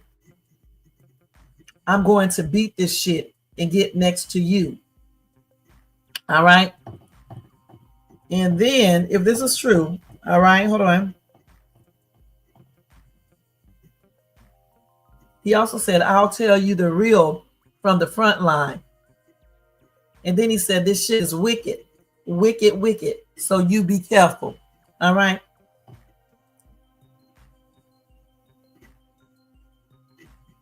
He also encouraged West to have some effing fun and to F these other MFers who are wasting his time. He said, when I get out there, man, I want to see you effing tear down the stadiums. I need to see you back on that stage, effing, actually rapping and effing performing and everything. I be dreaming of that shit.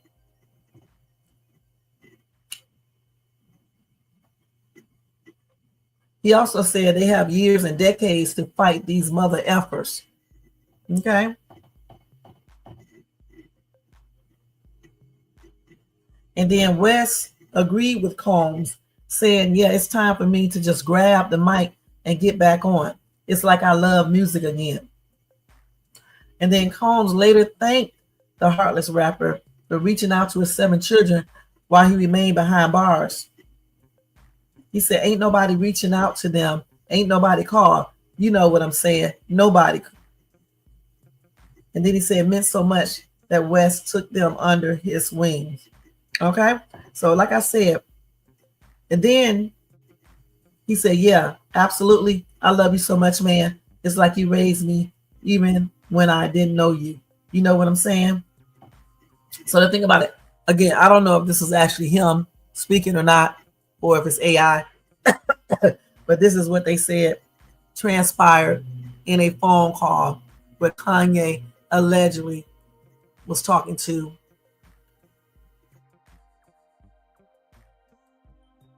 Combs. I guess Combs called him. I don't know. Okay. And the final story for today. This slide right here makes up for last night and the one for today. Okay.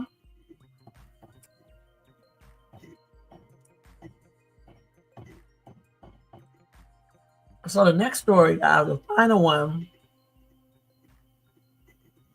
is this right here. Hold on. Let me find it. Y'all know I'm eating. I'm looking for the weed thing that I saved. I can't even find it. Oh, let me see. Oh, here it is right here.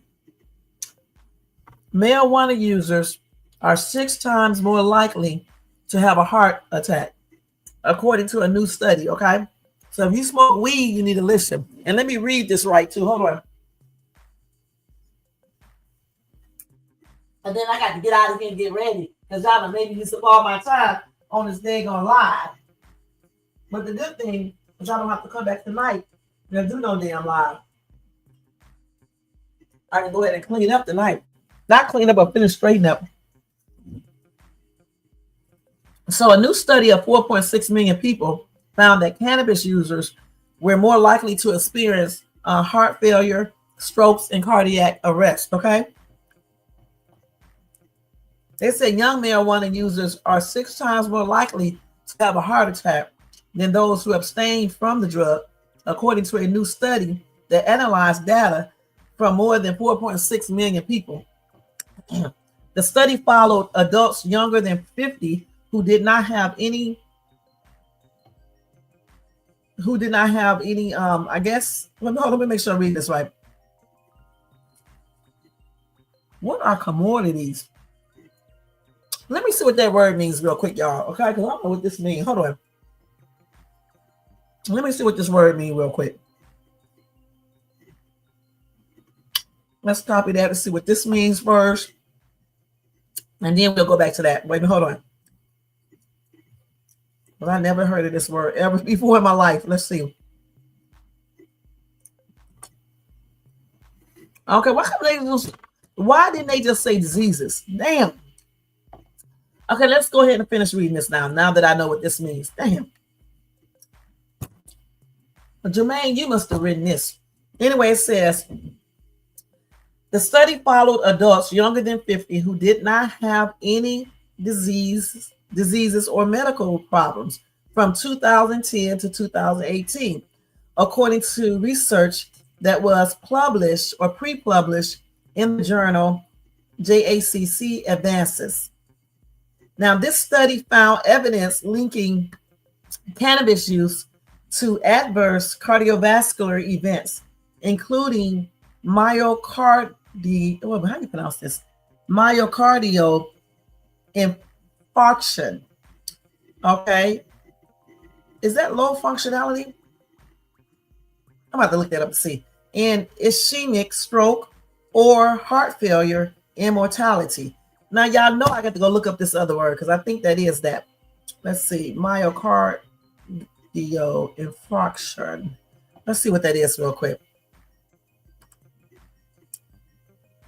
Let's see what that is. Myocardial infarction. Oh, that's a heart attack. Okay. That's why it's good to look up stuff. So that is a heart attack. I don't know why they just don't use the basic words for these things. Just use a heart attack so we can know what you're talking about. Because I thought it was low functionality because I heard infarction. Okay, so anyway, the cardiovascular events they're talking about are heart attacks, the stroke, heart failure, and mortality. Okay.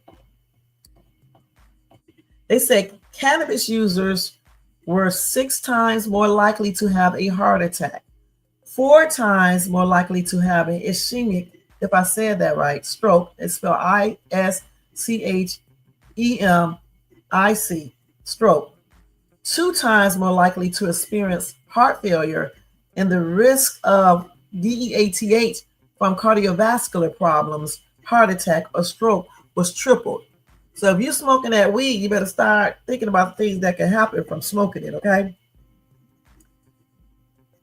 And they said that smoking weed appears to pose a substantial and independent risk for these outcomes, even in people who do not have a traditional cardiovascular risk factors, okay? And they said these findings suggest cannabis as a novel and under-recognized risk factor for cardiovascular disease. Now, this is like the 15th time I done told you guys about something similar, okay? So they did say at a policy level, a fair warning should be made so that the people who are consuming weed know that there are risks. And they don't know for sure if this is involved smoking or edibles. Okay.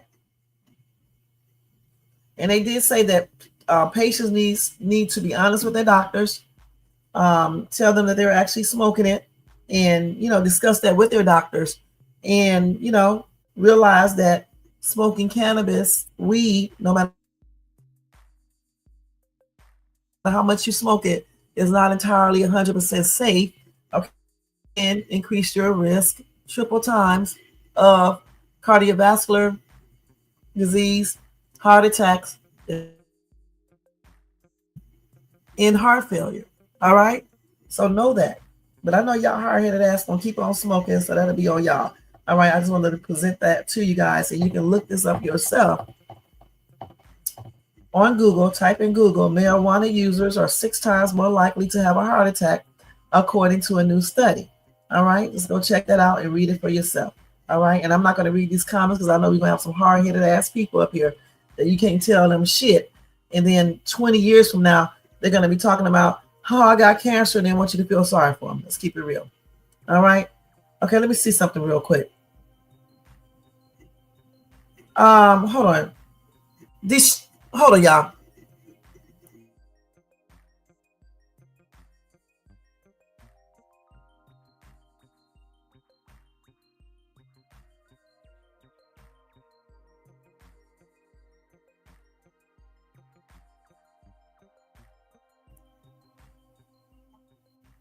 And do it now.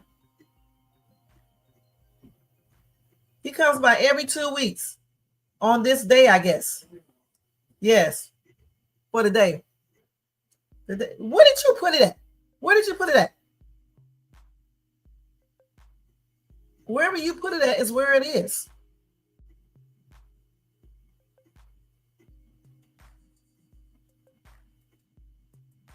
Hold on, y'all.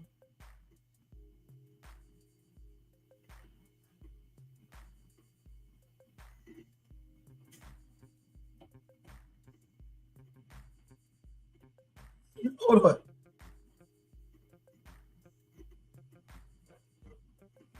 No, you did not. You put it. Then you put it in the basket by your bathroom. Goodness.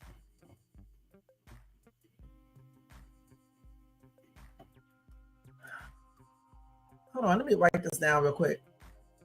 You don't tell me when to pack it up, dude.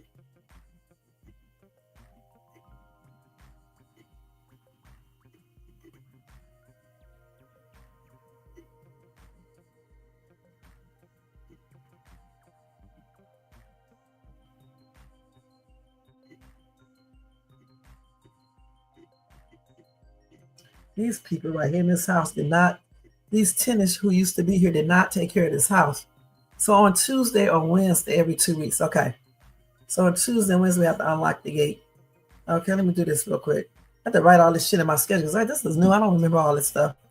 Let's see. And then oh,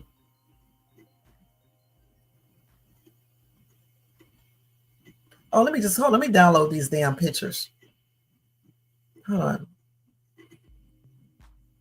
The event fan, yes. Hold on, y'all. Hold on for 1 second. I'm trying to get these damn pictures. She sent 4 attachments. So let me just, all these damn pictures. We can cover those up ourselves. I can probably do this. These people be doing, I don't know why people tear up people's houses. I don't understand this. That be like they got a tenant like me. Some things I know how to do. And my handyman definitely can do it for cheap. Okay, let me see, because I don't want no damn mice getting here or anything, or no other critters. Hold on, y'all. Hold on for a second. Let me get him these damn pictures. First, hold on. I got to make sure I do a screenshot because I'll be showing other pictures. So we had a good show today. And thank you, Jermaine, with your crazy ass starting some bullshit up here today. Y'all, let me let y'all know, me and him be going at it all the time. You know what I'm saying? I just don't know. He thinks he knows every damn thing. All right? He thinks he knows every. This is your time now, Jermaine, before I get out of here. That's it with the breaking news, y'all. This is your time, Jermaine.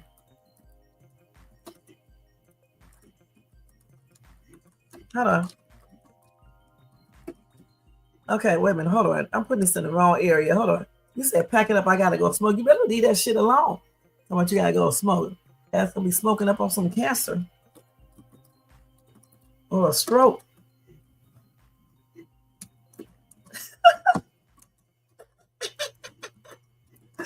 Okay, so here we go.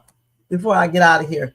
First, let me just look at these and send this to him. I want him to see this because these need to be covered. Okay, I'm going to cover some, but I can't cover the last one.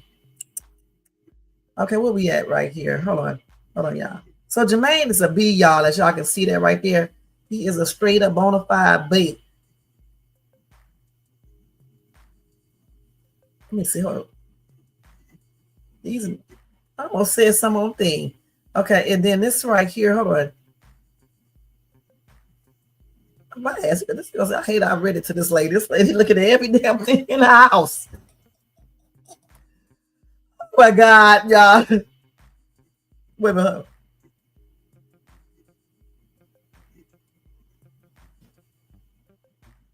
Oh. Wait a minute. Okay.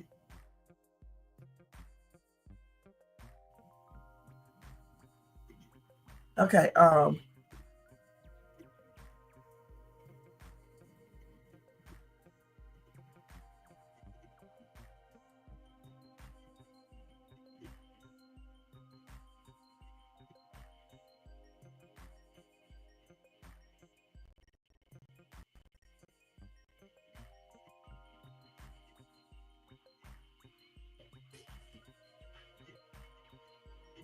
am going to ask.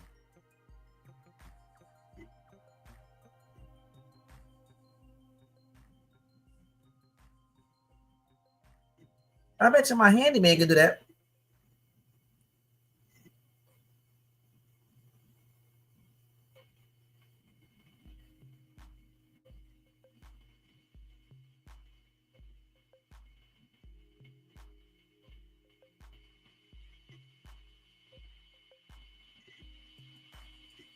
Because if we do it, it'd be cheaper than if they call somebody. Let me tell y'all. So let me get on Jermaine's stinking ass first, okay? All right. Let me tell you something, Jermaine.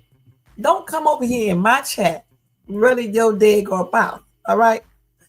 Now you over here.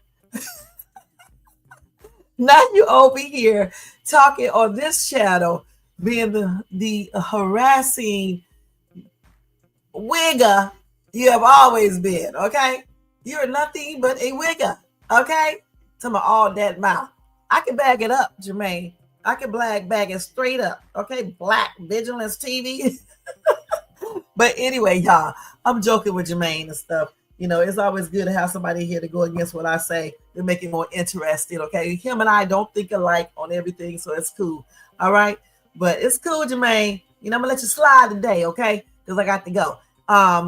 Also, guys, the stuff that you was hearing in the background, like I said, was my the dryer dude coming here. Because whomever rented this house, let me say this again, they did not take care of this beautiful home, man. They just did not take care of it. It's so much stuff we had to do in here. It's ridiculous. You know what I'm saying?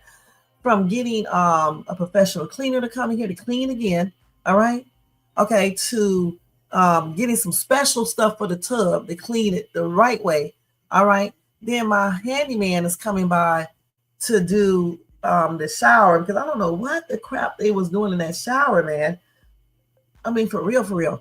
The only time you can see mold or something, it's because somebody is not clean. Someone is nasty. I don't care what nobody says. If you see mold, it's because a person is nasty. All right. Then we had the exterminator come by just to check to make sure there's nothing in here. Everything came up clean except for them holes out there that needs to be sealed up so nothing can come in here. Otherwise, everything looked good, but he's still going to spray. All right. And then what else? Then the fan in the damn the vent fan in the bathroom does not work. And I'm trying to figure out, why didn't they tell the landlord when they were renting? Maybe because they weren't paying their rent or something. I don't know. Because why wouldn't you call and let them know what was broke? Okay. Some things they could have did themselves. And have you guys ever seen anyone who dirty up light sockets?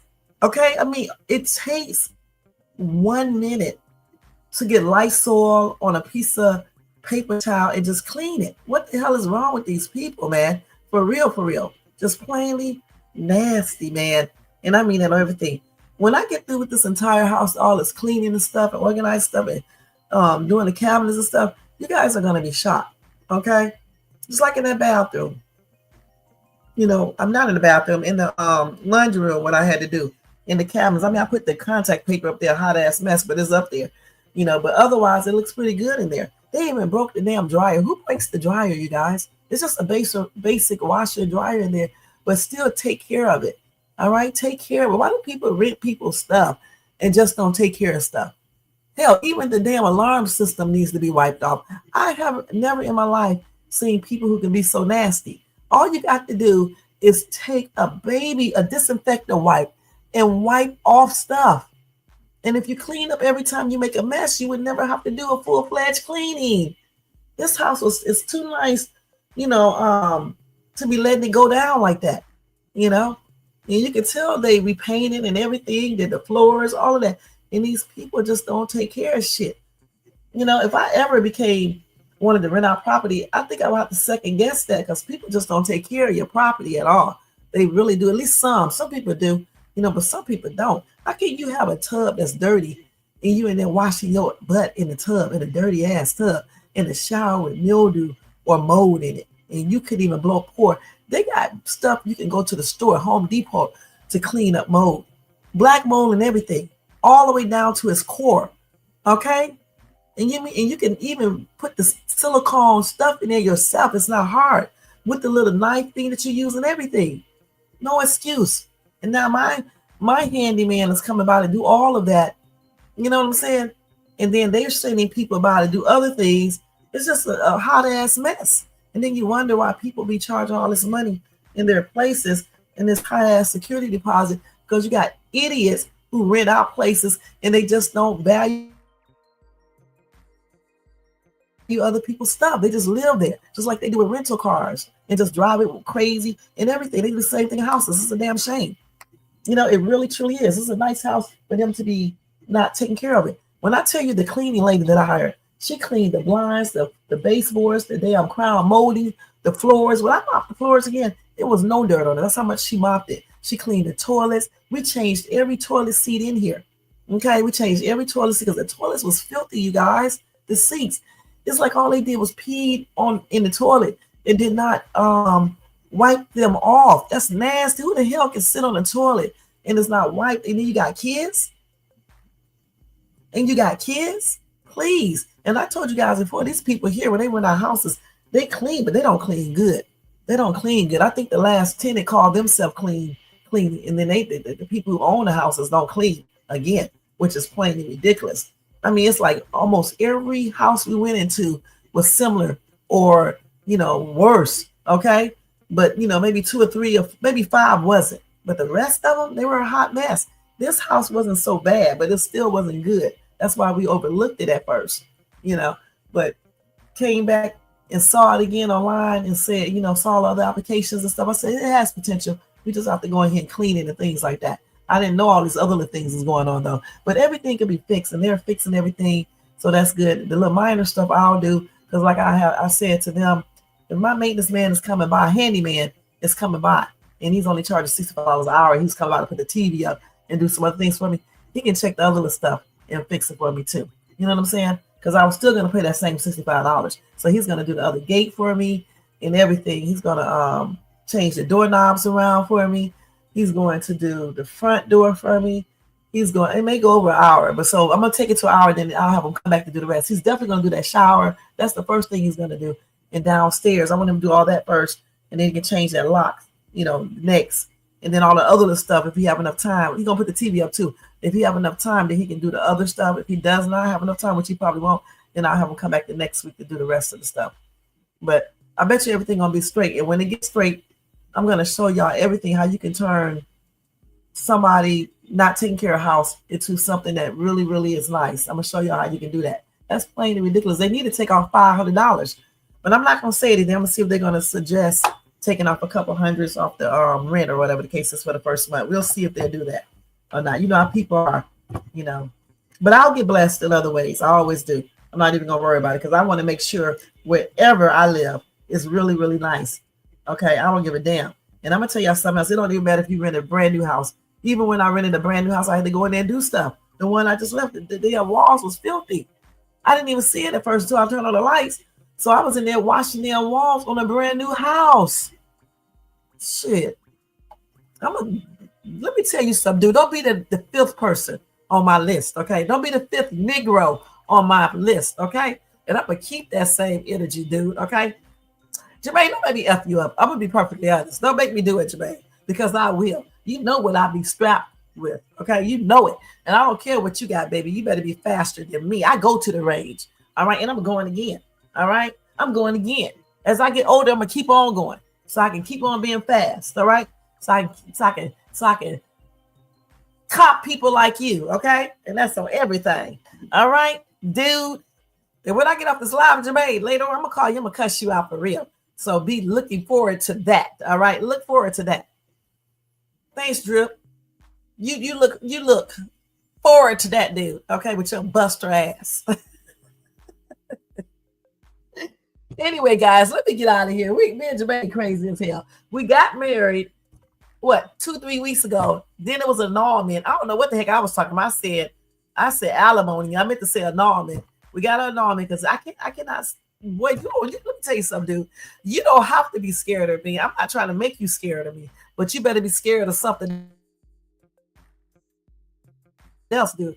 Actually, you don't have to be scared of it. When I put them holes in your ass, you're gonna be scared of the outcome of that. That's on everything. You know what I'm saying? If you can read between the little things that I'm trying to do here, okay? When I light your ass up and leave some permanent holes in your ass, you'll know what's up. And when you be in that drawer with that little tag on your toe, you'll know what's up, dude. Okay, that's on everything. You don't need to be scared of me, Jermaine, with your pissy ass. All right. See how he's such a troll, you guys. I'm talking about something totally different. He come talking. Look at him, still running his damn mouth. Somebody shaking my head. You better shake your head at yourself, dude. That's what you better do. Okay? Dude, you're right. I'm not about that life, okay? I'm about my life, all right? That's what I'm about. I'm not about that life, okay? I'm about my life. You better go call. What's that dude's name? His name is David Brown. All right, you better go call him up and ask him what I do to people who do stupid shit. All right, to me. Ask him. Ask Mr. David Brown. Okay. Ask that wigger who ran out in front of my car too. What happened to him? Go ask him. That just happened like what, 3 years ago? Go ask him what happens. All right. He'll tell you if you can find out who he is. And dude, that's right. He ain't you. But you will be another statistics. And that's just on everything. All right. And you don't have to be scared of Shades Tube because I'm not trying to make you scared of Shades Tube. Why would you be scared of Shades Tube? But one thing you better be afraid of is those hoes I'm gonna put in that ass of yours. And that's on everything. And that possibility of being in one of those little drawers. You know what I'm saying? Those drawers with that damn toe tag on your ass. All right. It's gonna be like a firing squad going right into that little delicate tissue of yours and organs. You know what I'm talking about?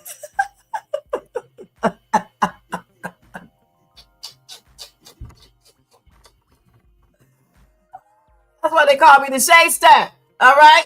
You be making think it's corny, but you don't know what it means, wigger. All right.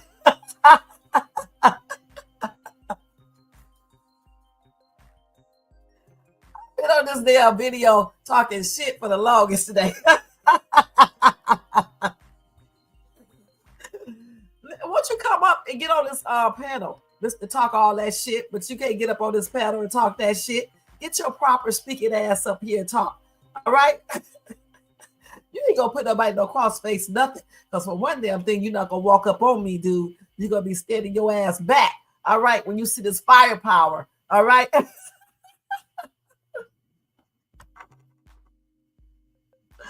You're gonna be stepping your ass back when you see that. All right. That's what you're gonna be doing. All right. Jermaine fake ass Thompson. G-Unit.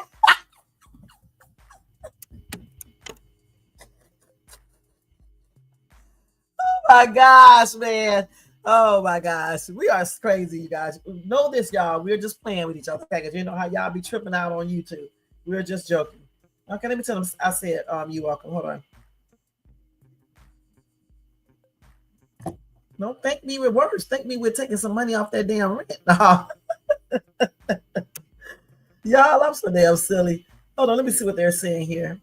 Okay, shit. Get that medicine on out here. Anyway, y'all, if y'all enjoyed this content today, y'all enjoy all this foolishness this dude been doing with his trolling ass, don't forget to thumbs up this video, y'all. We've been on here almost 4 hours. So I don't need to do a live tonight because I just did 2 in 1.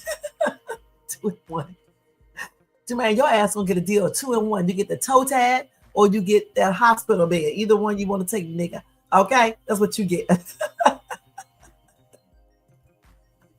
Oh my gosh. Also, guys, if you did not subscribe to the channel, please subscribe below and hit that bell notifications. Also, share and leave a comment. Happy born day to all of my March babies. Hope you have a very beautiful birthday, you guys. Okay, and enjoy it. And I'm wishing you guys a long life is prosperity as well. Okay. And if y'all want to show additional support, no, I don't believe in luck, honey. Okay, I don't believe in luck. So, hey, I'm not lucky. Okay, and I don't give a damn if you are in a good mood or not.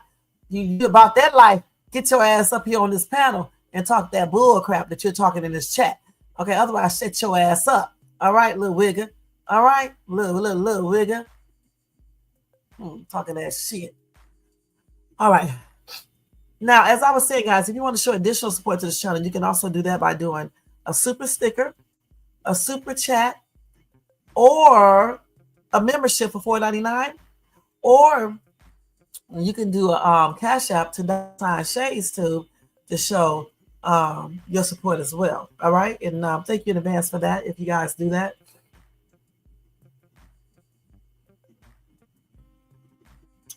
And let me go ahead and do roll call. Y'all, I'm doing 3 things at the same time. I want to say thank you to the stinking ass Jermaine for being here showing support with this stinking corroded ass. E-Rock, thank you so much for tuning in, showing support. Ryan222 Graph, thank you so much for showing support and doing your membership for 3 months. I appreciate you, hon. Okay, and Let's see who else. Tony Bands was up in this place. Thank you so much for always being here showing support. DJ Q dropped in. Thank you so much, DJ Q, for showing support. Let's see who else came up here. You change your name all the time, Trip advised me. Thank you so much for coming by showing support. I appreciate you, huh? Have a good day at work. Stankin' ass Jermaine. This is the other channel. Y'all make sure y'all show support over there.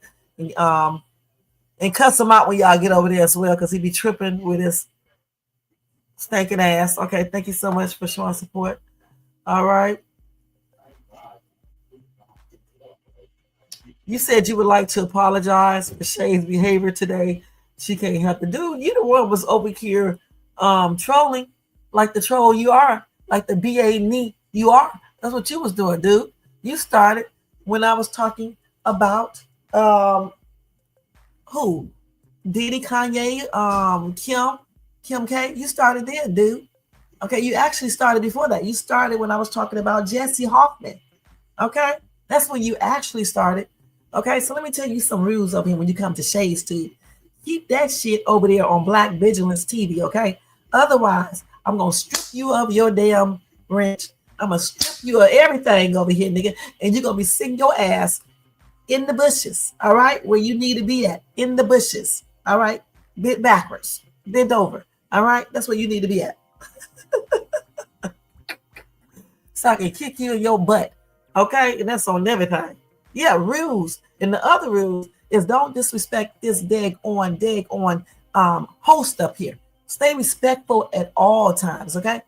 Okay, at all times, all right? Okay, whatever. I don't give two craps. I'm not chatting over it. I'm talking on the screen right here. Not coming in there. You must be crazy. I'm not, because you'll be blocking me. Everybody's gonna be laughing. I'm not. I bet you I won't. Nah, I bet you I don't. Why you think I didn't say nothing over here? I'm not stupid. I know what you do. All right, little troll ass man. All right. Y'all, this is as much excitement as Jermaine will get all day. He's a boring ass dude. Y'all, okay? He don't have a job. He don't have a car. He don't have a house. He's a bum, okay? That's what Jermaine is. He's a bum ass Negro. All right?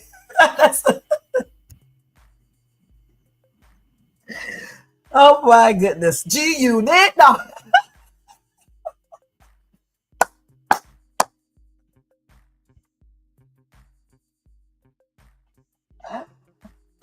Oh my gosh, man. Keep on going, Jermaine. Keep on going. Okay? Keep on going. I got 5 minutes. Keep on going, dude. Okay, I already took a bath with a shower. I did everything I had to do except this house. But I'll finish doing it tonight. So keep on going, Jermaine, with your stinky butt. Keep on. You've been on here so long, you probably forgot to wash your behind. Mm-hmm. Let me get my gum.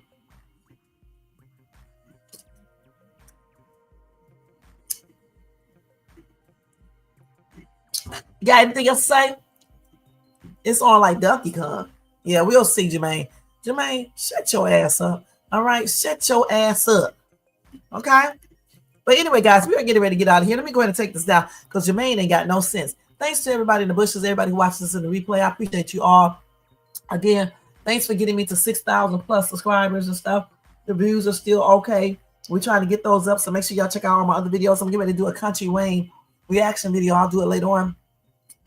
Make sure y'all check that out. Make sure y'all check out my latest shopping haul and my YouTube shorts. I just did a YouTube short mini shopping haul from Burlington and at home store. So check that out, okay?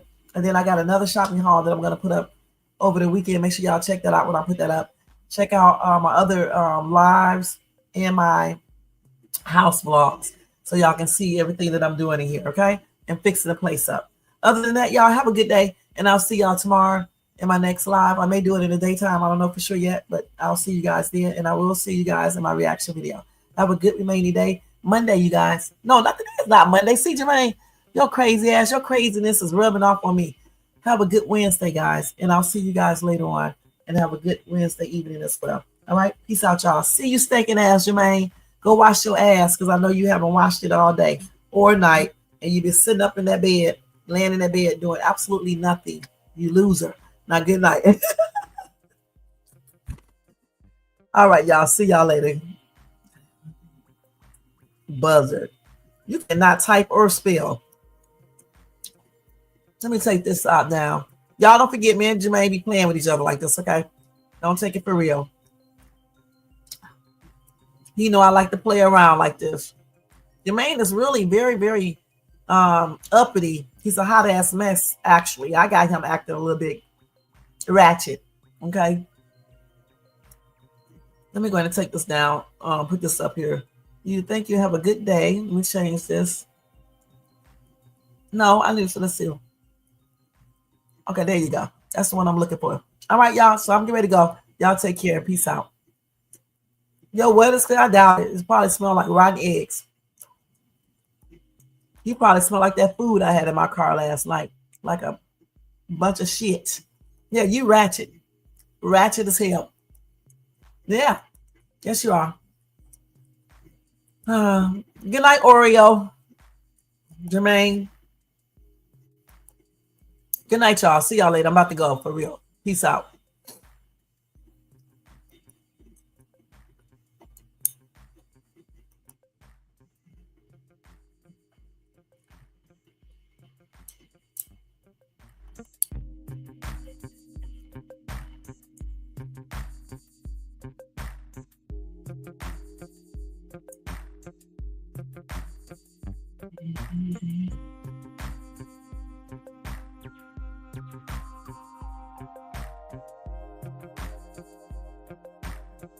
Thank you, everybody, for tuning in. Y'all have a good one.